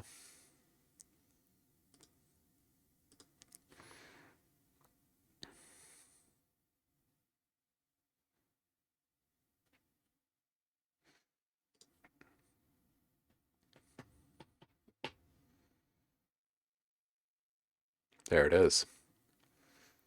It does look pretty nice.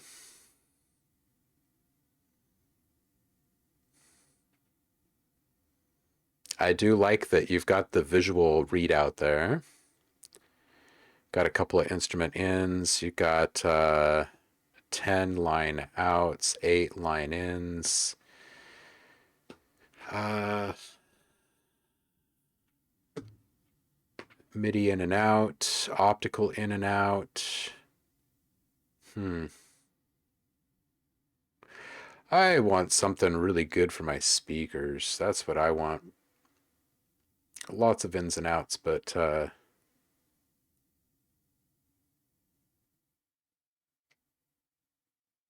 mm,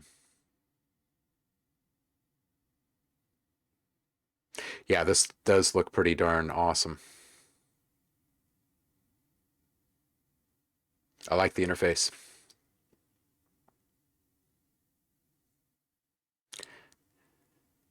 Hey, and it comes with TP. That's awesome. That's awesome. That's great.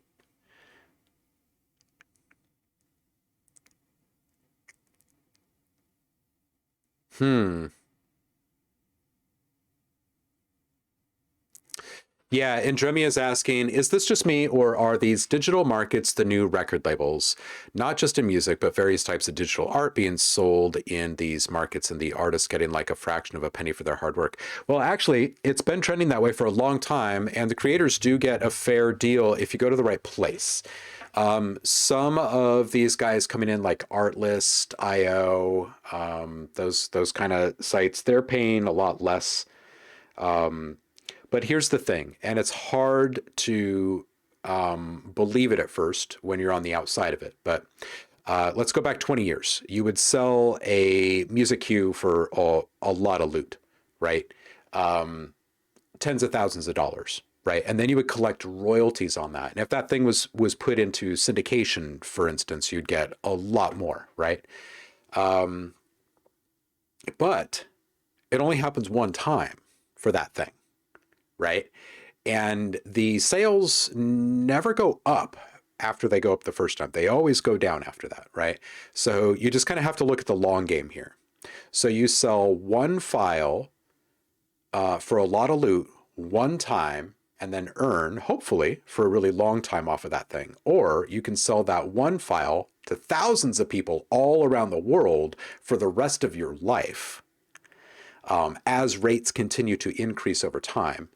And you almost always win if you make high quality stuff, putting it into the long-term equation.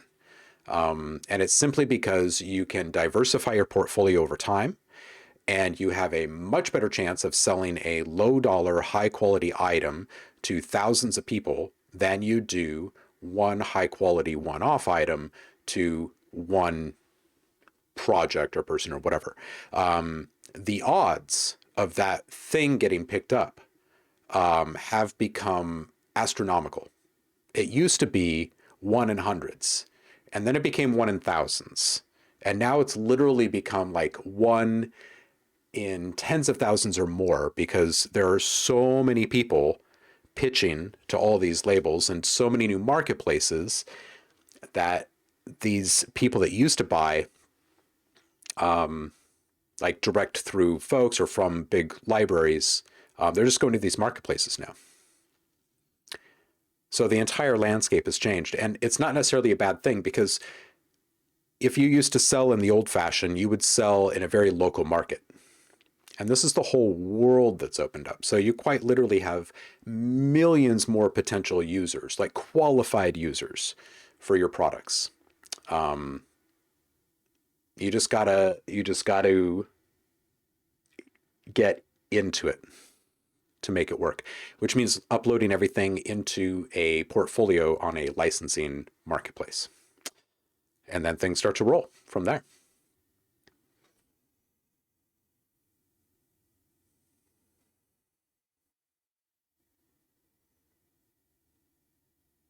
Subvid still uses FireWire. Nice, nice. Look at the Motu 828 range.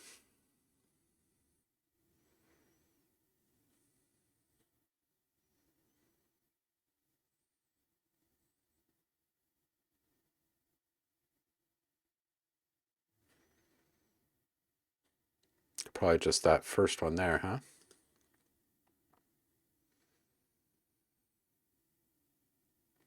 Now this is a beast. 60 simultaneous channels, 28 inputs, 32 outputs, all independent. Yeah, this looks pretty darn solid over here. And main out, left, right for good speakers. Yep, yep.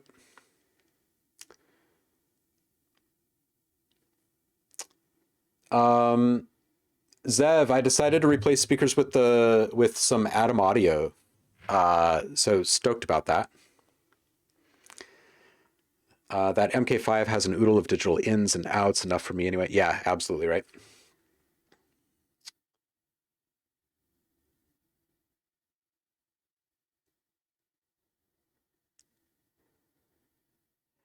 And only one in a gazillion people would make that sale. It's like everything else now. Anyone can do it, so not worth much. Well, yeah, it's kind of sad, when we start to focus on on things in that way, things seem insurmountable and impossible, and it's a really rotten way to frame things.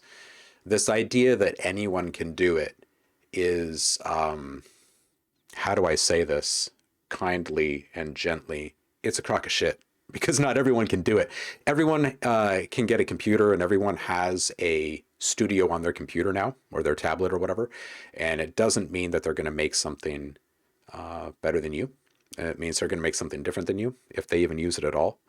But the people that are cranking out stuff that's good deserve opportunities because they've put in the time to become good. It doesn't really matter how they're doing it, just like it doesn't really matter how you're doing it. You just got to get yourself out there. And these marketplaces are doing well for a reason, right? There's a reason why millions of people are flocking to these, and have been for a really long time. It's because it's legitimately better. It's legitimately better for so many different reasons. If you were to look at the older models and look at monthly, quarterly, and annual payouts, and then look at the new subscription models, one thing that is very apparent immediately is the consistency of income. The consistent income is something that's very new for a lot of people on this side of the industry, because you can kind of guarantee what your income is going to be from month to month. And if you're someone that's producing all the time, that number only goes up. It never goes down with these subscription models. Or in the traditional marketplaces that have just been opened up on the global level, right? So it equals more money for creators. What doesn't work well is streaming music. That just straight up sucks.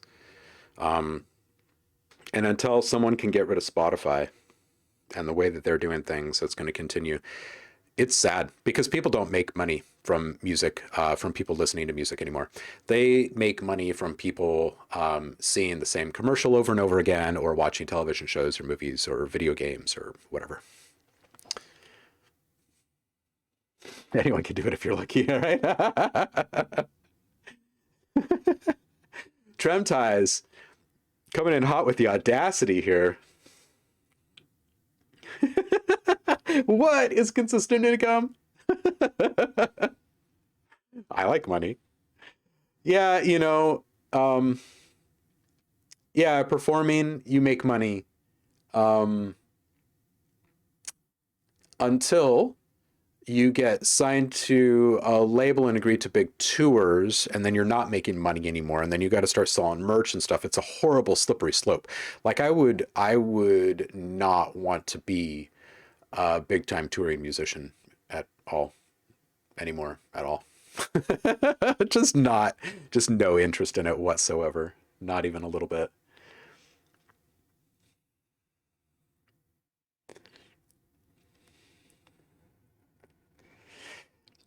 Yeah. Yeah. Okay. So Javar is making some good points here. No, you're right. I say anyone can, but I mean potentially, not that everyone actually is. And yes, quality will float to the top, but you have to find the market. I started as a dev at the beginning of the Apple app market when quality would get you noticed, and got out of it once it hit about 1 billion apps. And it was about the 5 minutes of exposure your app would get, and the people would pay $1 because it looked interesting and then be gone. Content made no difference. True. So true. Here's a thought. Here's a thought, just from someone who's watched all of these marketplaces grow over time. I've helped build a couple that are very successful. And the natural course of things, as things will naturally play out. Here's how it goes. New marketplace is introduced. Everybody looks at it and says, that's not going to work out well for them. Those who say, I'll give it a shot, took a chance, right? That chance cost them absolutely nothing. The absolute worst that could possibly happen there is that you took a few minutes to create a profile and uploaded some files, and you didn't make sales there. And then eventually they go out of business or something like that. The only other outcome that is possible is that you will make money. And if that person or people that started that marketplace are doing it because they wanted to succeed, they're going to do everything in their power to draw more people in there, which gives you a place to put all your stuff. And as that grows, you grow with it. And there is no way to beat the ground floor opportunity, period, in a marketplace, period. Because those people that run that marketplace are growing their book of business.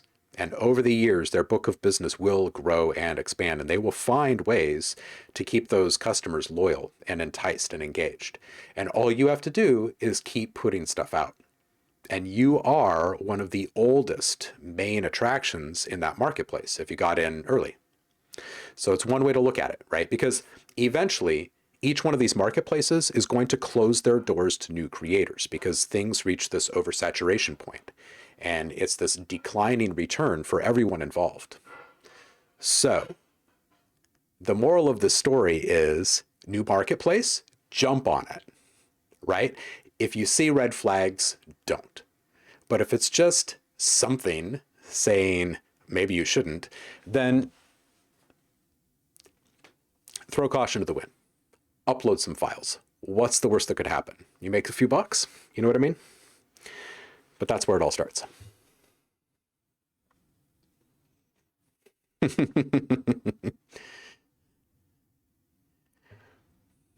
Yeah, I agree with Andremia. Money is not overrated. Money is a necessity to survive.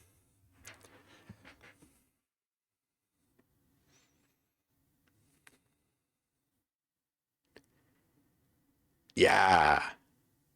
Yeah. Tremties just found out the community drive 2021 and expansion selection from native instruments is a thing. Yep. Yep.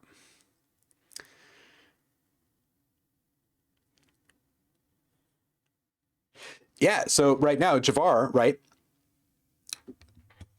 is saying he's already working on stuff for one of these libraries. So like it's just got to be done. It's just got to be done. If you want to make money, you just got to do it.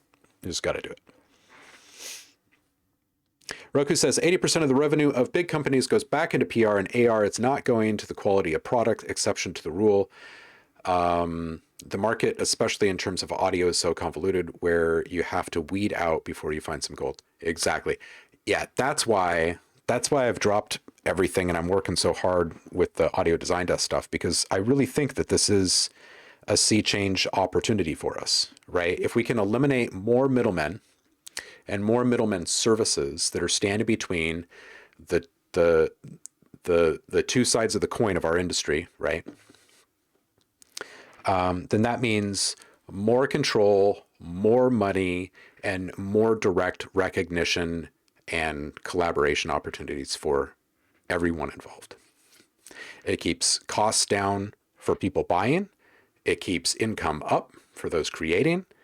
And it gives the control back to the community of creators instead of the community of creators just accepting what's handed to them from on high.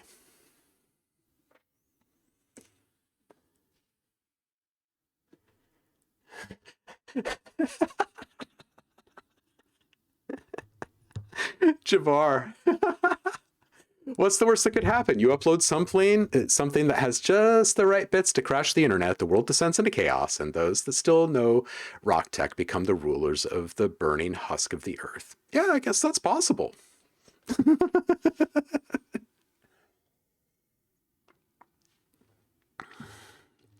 Saf, it's true. You can do this stuff as a hobby and not ask for money from it, but that would mean walking away from it as your main thing.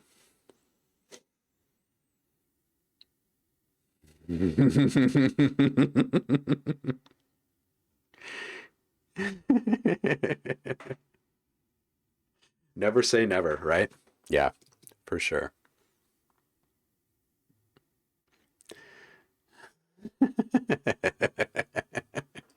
Why have them meet up?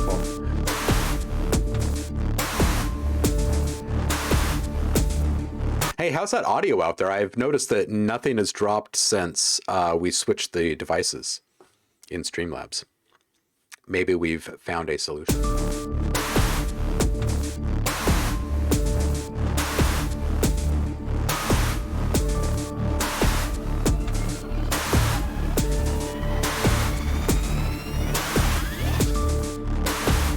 All right, cool.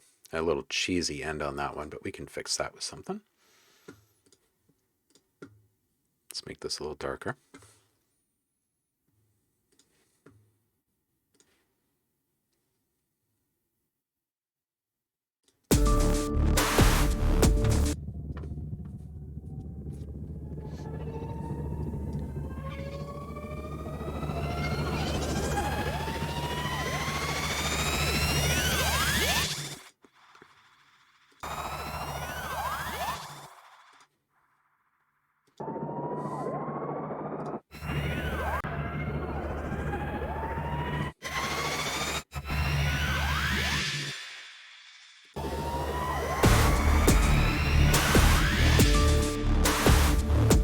And probably work from that point.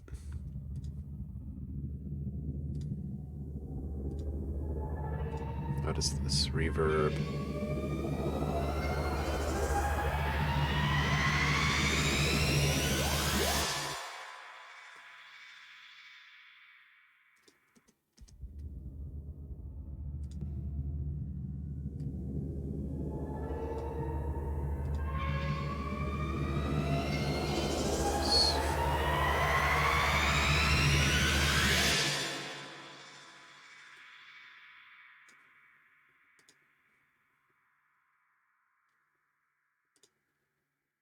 Phaser. Okay, let's take this off.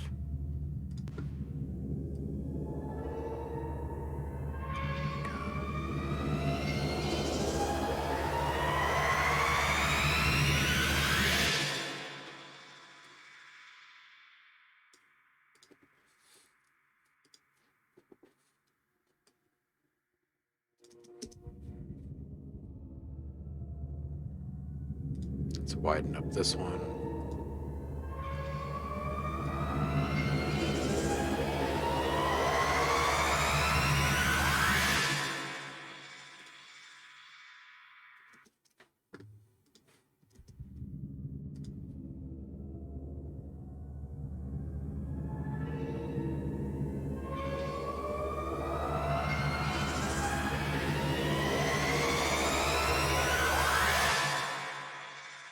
All right, let's shave off the top of this thing.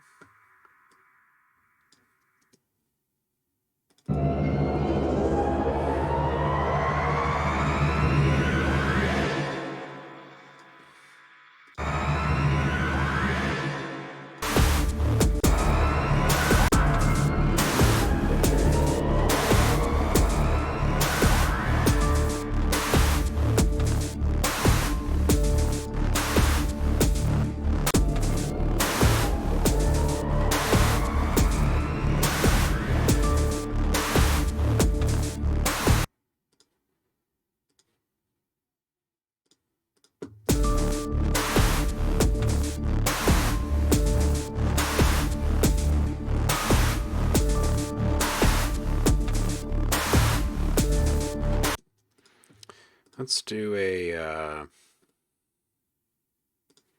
let's see here. Find a little something in maybe some Massive X. Haven't touched that in a bit.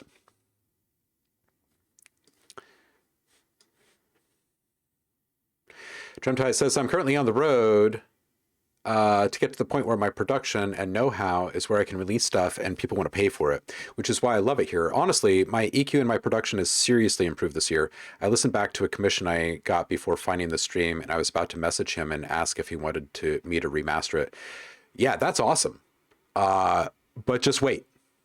Because like you aren't even really focused yet on the things that can truly improve. Like here, okay, here we go. Show of hands in the chat for those who want to hear things in their music that have always been there, but they've never been able to hear in this coming year.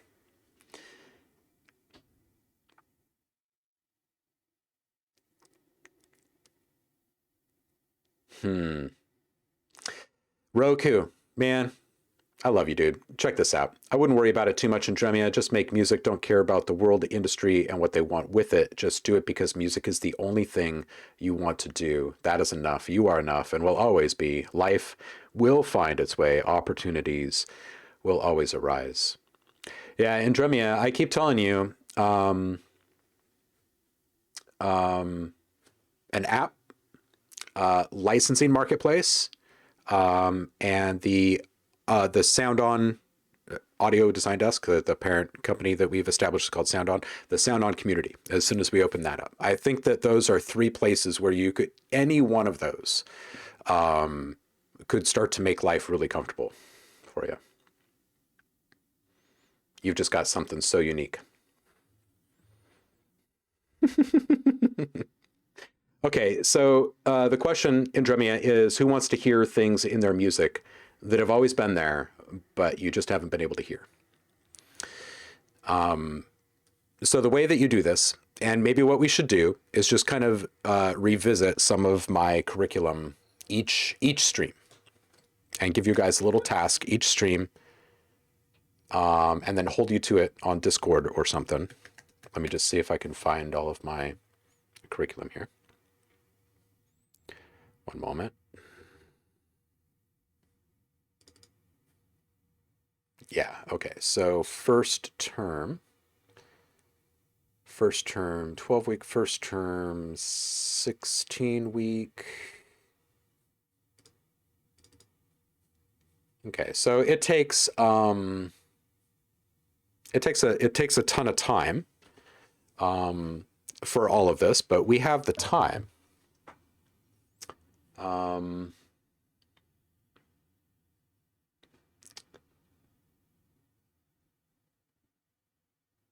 Basically, what you start off with is like a bare bone, like incredibly stripped down definition of just a few key things. And you base everything off of it, and you put a few simple rules into play.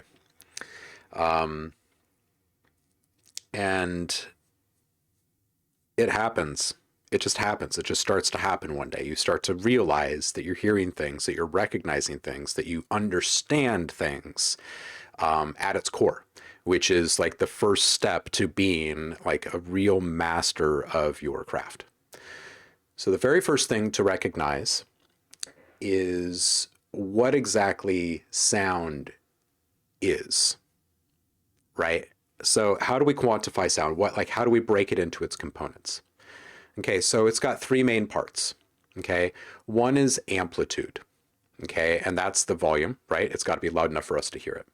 The second is pitch, and it's a little bit different than frequency. Okay, pitch is something that exists within the frequencies within the human hearing range, basically. Okay, so it's important to understand that frequency and pitch are a little bit different. Okay, because we're going to use frequency as a modulation source and as a way of communicating and describing things and all sorts of stuff. Okay, so if pitch and amplitude are two of the three things, they're pretty important, right? The third one is timbre. Now stop and think about this. That means that everything that is not pitch, not an exact frequency number or amplitude, is timbre. Texture, tonal quality, temperature, shape, all of these things are timbre. It's the character, right? And one of the quickest analogies, just to cut through this like hot butter really quick,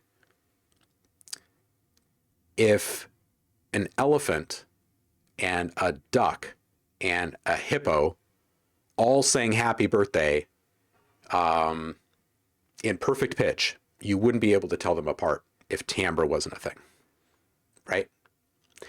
But because timbre is timbre, we can tell those things apart without even seeing them, right? So we need timbre to differentiate one sound from the next. The reason why I bring that up and kind of slow down while we talk about this one thing is because this is horribly and critically important. Timbre is everything, right? Amplitude just allows you to hear something. Frequency just points to where in the frequency spectrum that sound is. Everything else is timbre, okay? Next, work with only, and I'm talking within the synthesis realm here, work only with the four main mother waveforms. There's the sine wave, which is the ultimate fundamental, basically. There's the triangle, which is kind of like a sine wave with a little bit of edge to it. And then there's the sawtooth, which is, it's edgy and sharp. And then there's the pulse wave. And when both sides of the pulse wave are in equal measure, it's called a square wave, okay? The pulse wave kind of stands on its own because you can literally change the size of the pulse width, and it changes the tone. But that's just timbre, right? So the reason why I say you should work with nothing but the four main waveforms for a while is so that you become so intimately aware of their behaviors, of their potential outcomes, of what their shapes actually mean for sound. And in the myriad of potential outcomes in any given moment, you can whittle all of this down without even thinking after a while. You can hear a sound and you would know exactly where you want to start to make that sound from scratch.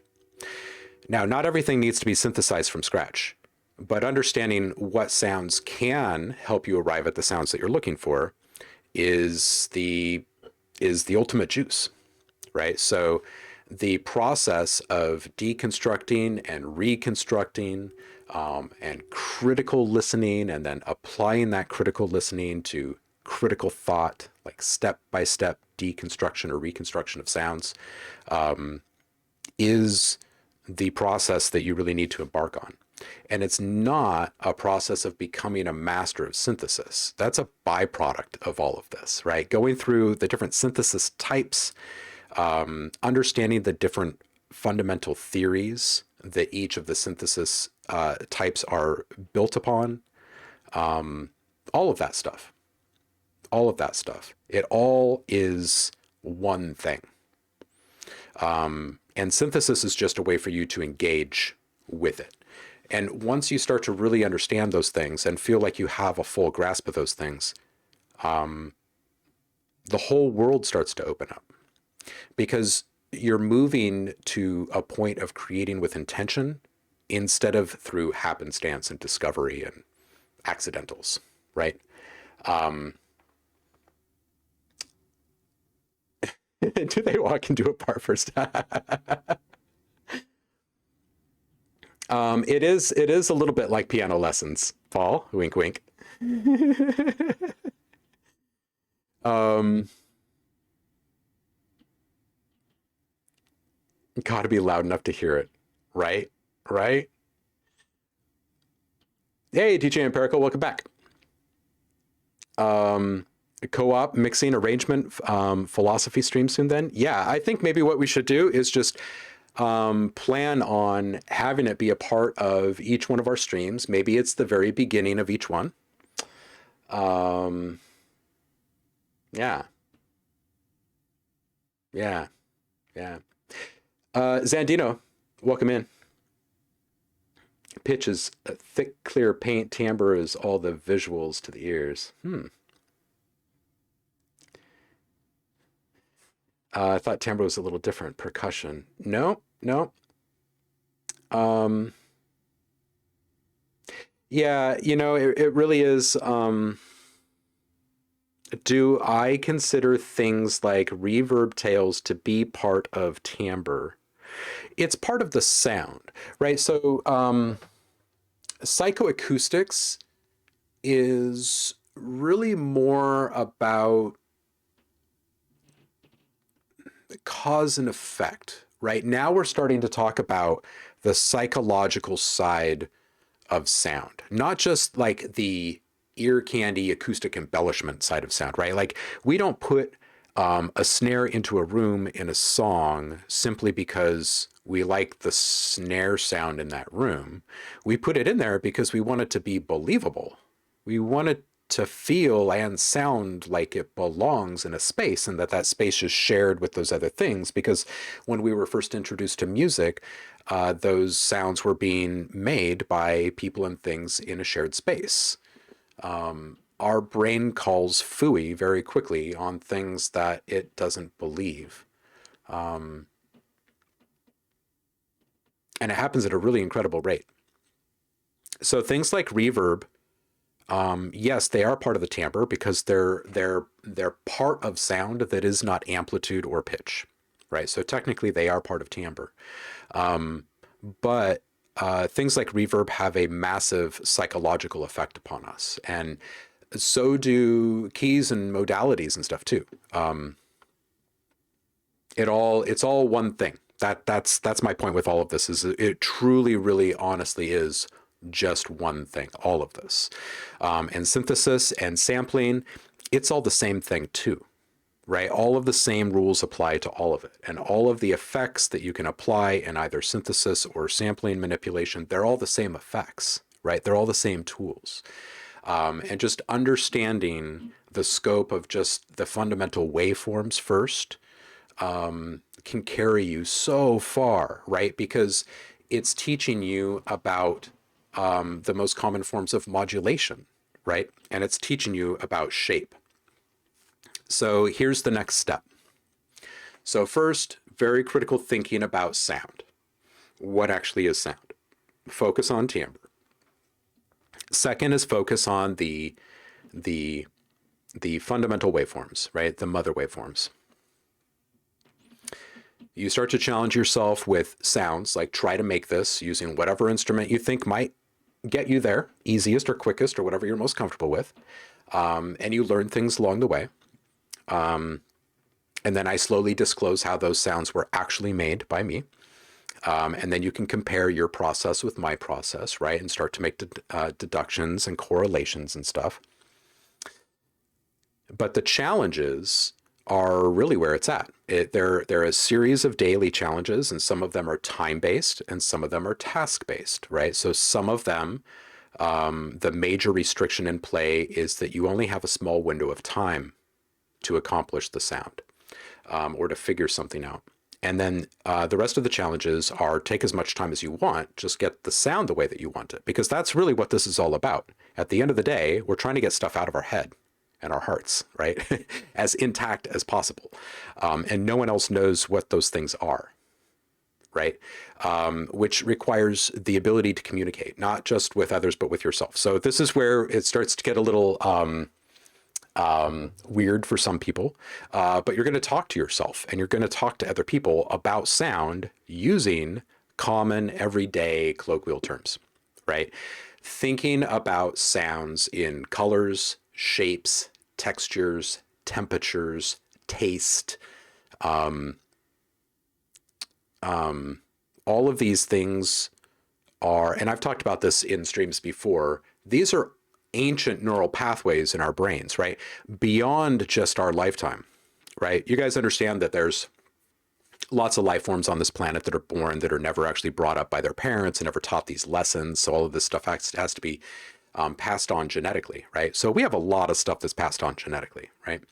But so much of our existence is through the lens of perception, right? So we only know something as truth if something has been beat into us again and again and again and again and again. Like, for instance, what color or what frequency vibration is the color purple, or is the note C2, right?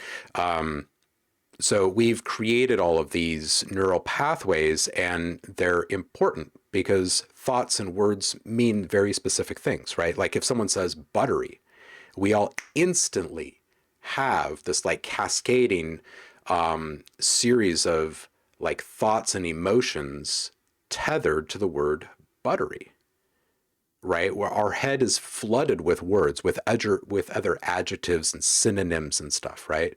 And the same becomes true with sound. And the reason why it's important is the same reason why words are so important in our language. It's because we can help other people understand what we're trying to get across without them actually being in our minds, right? It's a pretty profound thing. So when you start to tap into those old neural pathways, and you're simply, it's a little hacking trick. You're basically attaching one more correlated parameter to those connections, right? So now a sub that's moving a little bit and is very much a sine wave is buttery, right? And so is that melty goodness on your toast in the mornings, right? Like, and you just start to get this vocabulary working, and it has profound effects. Did you know that the colors have been around us our entire existence as creatures? But even in reading, in stories that you read, like in public school, in this era of writing, the color blue was introduced. Think about this. Think about this. It's one of the most omnipresent colors we have in our day-to-day existence. Blue. The freaking sky is blue, right? It didn't show up in any written literature until a very specific date. And then as those stories started to spread, people started seeing blue. We literally developed a new cone in our eyes because we paid attention to it. Our attention was called to it. The schnozberries sound like schnozberries. But it's true, right? Because words are profound. And we created a new neural pathway. We said, oh, look at that. The void above us has a color. Now, all of a sudden, I can see color everywhere. These rocks are blue and these flowers are blue. And before that, they were grayscale. How odd is that? Right?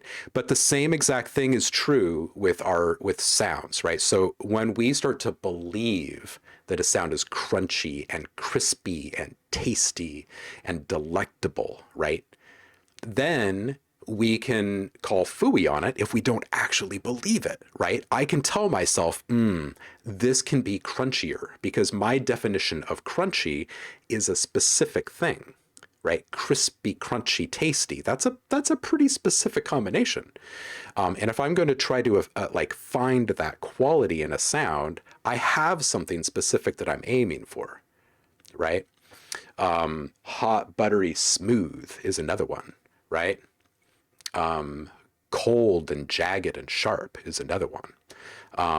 But understanding those qualities and translating them to something incredibly specific in your brain is exactly what you want. It's exactly what you want. When you think to yourself, red Ferrari, you don't walk out to a parking lot and find a red Yugo and you're satisfied. You're looking for a red Ferrari, and your brain knows that, yeah, they're both red cars, but there's a big difference between a Ferrari and a Yugo, right?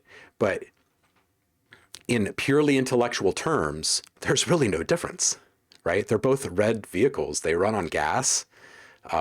They get you from point A to point B, but there's a profound difference in timbre, right? So understanding what these different thresholds and expectations and limits and all of that and how they correlate to words and emotions, feelings, thoughts, memories, all of that stuff, it just fast tracks everything, because now you're basically hacking an existing system to meet your new goals instead of starting from the ground up, which is incredibly hard, especially if you've been alive a long time.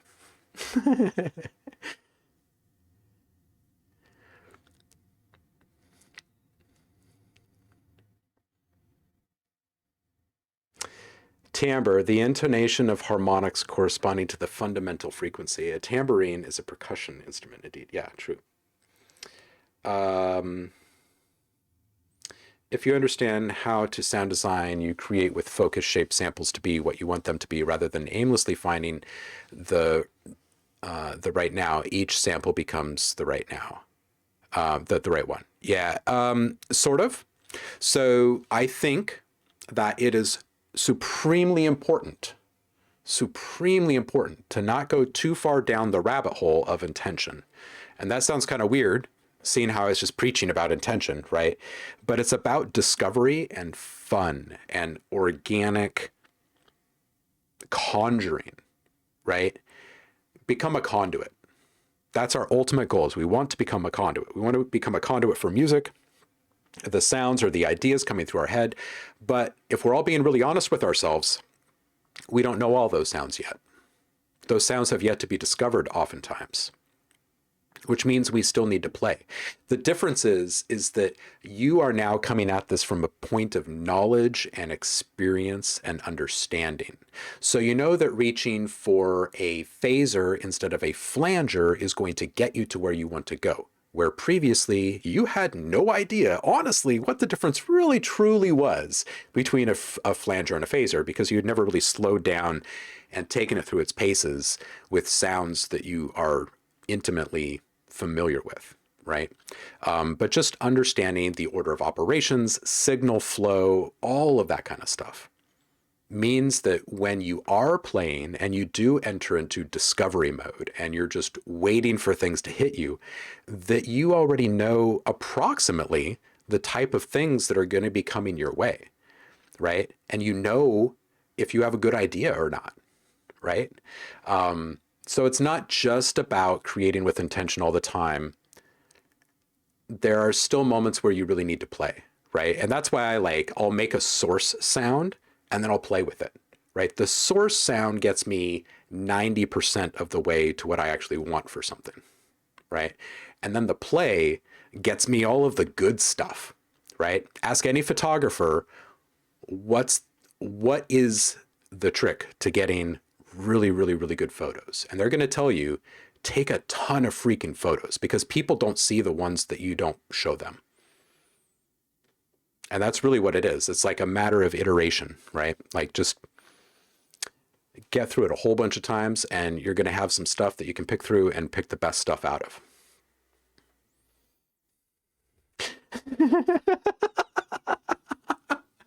Roku. It's like dating. When you're young, you take all the sample libraries, you try all the plugins, but when you age a bit, you want to hone your taste down to a specific formula or mate. Oh, man. That's hilarious. Get them out of our herds. Trim ties. They tried carbon dating.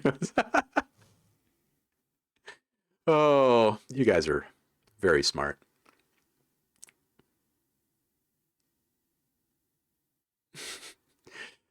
Trim ties. You be good out there. I've read the schnozberries sound like schnozberries multiple times now. Willy Wonka reefers.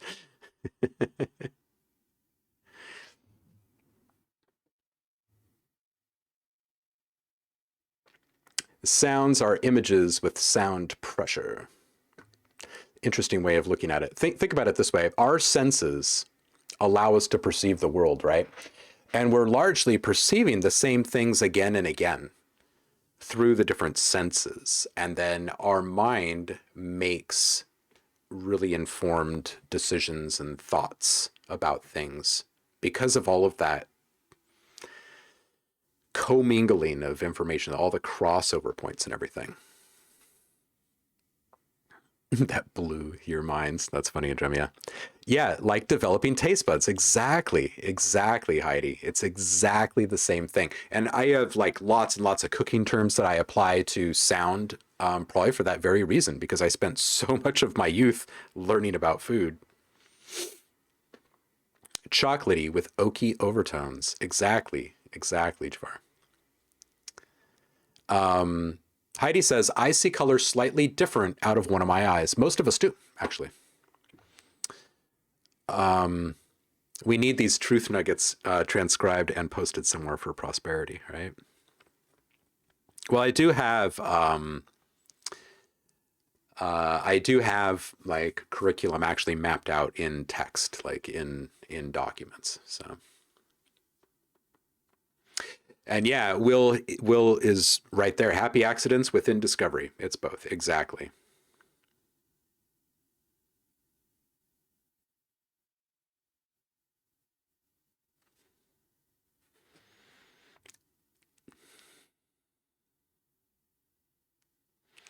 Truth, Indremia.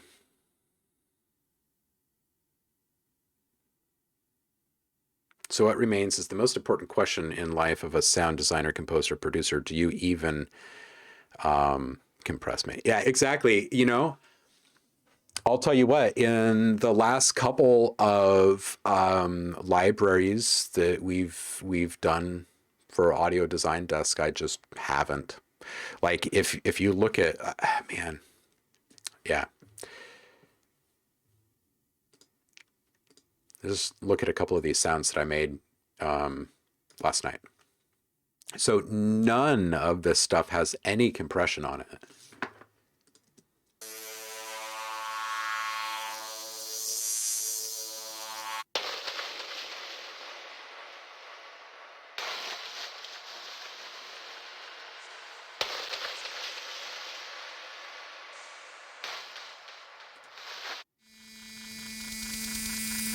And there's no additive EQing on any of this stuff either. It's mostly just saturation, like controlling everything. It really, truly is.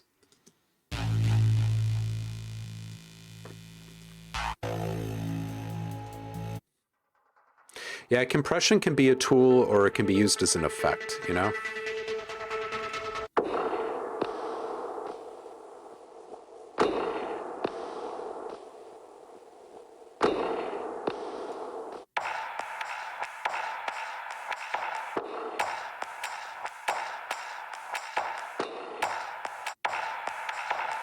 Yeah, there's so many ways that you can get dynamics in your sound. Why in the world would you want to squeeze all those dynamics out?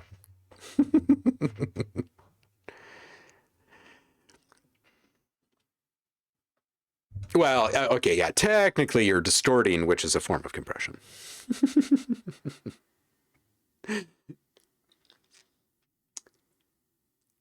All right, so homework for today. Sit and listen to the basic waveforms in a few different synths. And I'm talking just sine wave, just triangle wave, just square, just saw. See if you can tell the difference. It's not a trick. There's no right or wrong answer. It's just a matter of, can you discern the difference? Can you? And if it's your first time doing something like that, the answer is most of the time going to be no. But if you've been training your ears at all, even just a little bit, you might hear little bits of difference. And since we won't see each other for a little bit, correlate that with some visuals, right? Don't just hear the sine wave or hear the triangle or hear the saw wave, but hear them and look at them too, right? Look at them in an EQ and look at them in an oscilloscope and look at them in a goniometer. Look at them in different ways, right? Because the visual and the auditory information coming into your brain can be correlated in real time. Our brains are really, really good computers. No stream Friday, says Paul. You know, I actually haven't decided. I was thinking no, just because, I don't know, if I remember correctly last year, Twitch wasn't all that active on New Year's Eve. Maybe I'm mistaken, but I wasn't planning on one.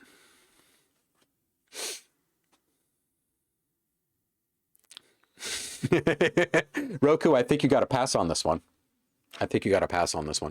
Yeah, but there's your first little bit of homework around this. Is just listen to the mother sine waves, the four basic sine or waveforms, sine, triangle, sawtooth, and pulse. And when you're listening to that pulse wave, right, move around that pulse width and listen to the timbre change, right? Try to think, what are 10 characteristics that I can name that I feel really good about for each one of these things, right? Like a sine wave, maybe round, warm, soft. Maybe a square wave is hard, edgy, right? You gotta think like 10. So it'll be a challenge because the first few will kind of come easily, and you got to kind of start to hunt and peck around your brain for the rest. And then look at them. Look at them while you're listening. And you're going to want to do this maybe a couple times a day for the next several days. And then we'll pick this up again next week. And we'll just spend a little bit of time in each one. And I'll quite literally, like I'll go through all the basic introductions of all of these things. Let's see if I can find here you go. Here is a course.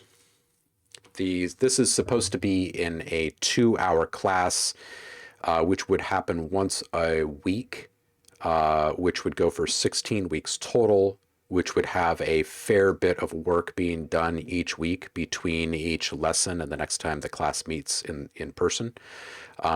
So this would actually be a fair bit of time to get through as a group. But what we could do is kind of give this a small twist and post everything to Discord or something. Post one thing each week so you guys are digesting it. But we kind of go through things sequentially, right? Like we kind of follow the timeline of what kind of tools were introduced at what different times in our history, like on the timeline of our industry.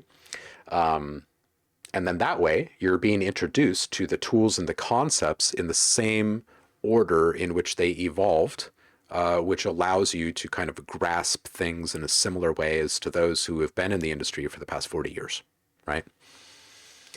So, bonus question, describe the basic waves in terms of harmonics. Ooh, yeah. We'll talk about harmonics and stuff next time we meet. Moist. You're edgy. Yeah, I love me some sine waves too, Roku. Moist is such an awkward word. It is for so many people. Why is moist so awkward for so many people? Oh, man. All right, so we're going to meet again on Monday for sure. I'll have a think about Friday. I wasn't planning on it, but I'll have a think about it. I'll let you guys know on Discord. We will for sure be doing it on Monday because we're going to do our listening and voting on Monday. Kick off the new year in style together. Moist. Moist. Moist. Where should we go? Let's see here. Where should we go? Who's up? Who's up right now? Let's see. Josh is up again. I like rating Josh. He's always got some really good energy. Let's go say hi to him one last time before the new year. Thank you everybody for being here. We'll go give Josh some love. You guys be safe, however you choose to party for the upcoming new year, if you choose to party. And I will see you guys on the flip. Oh man, we're not, hold on a second. Twitch is asking me to try this again. So we'll try this again.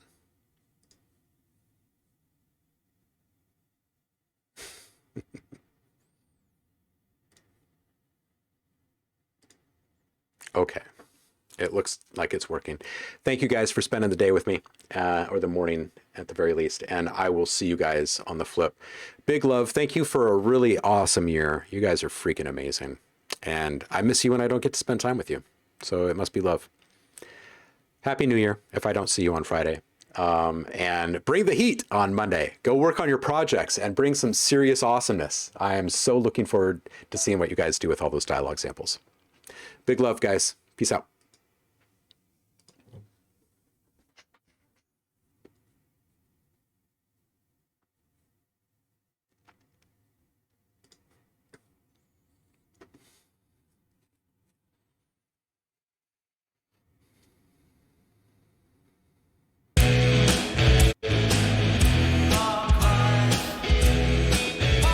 OhmLab, thank you very much for the raid. Thank you.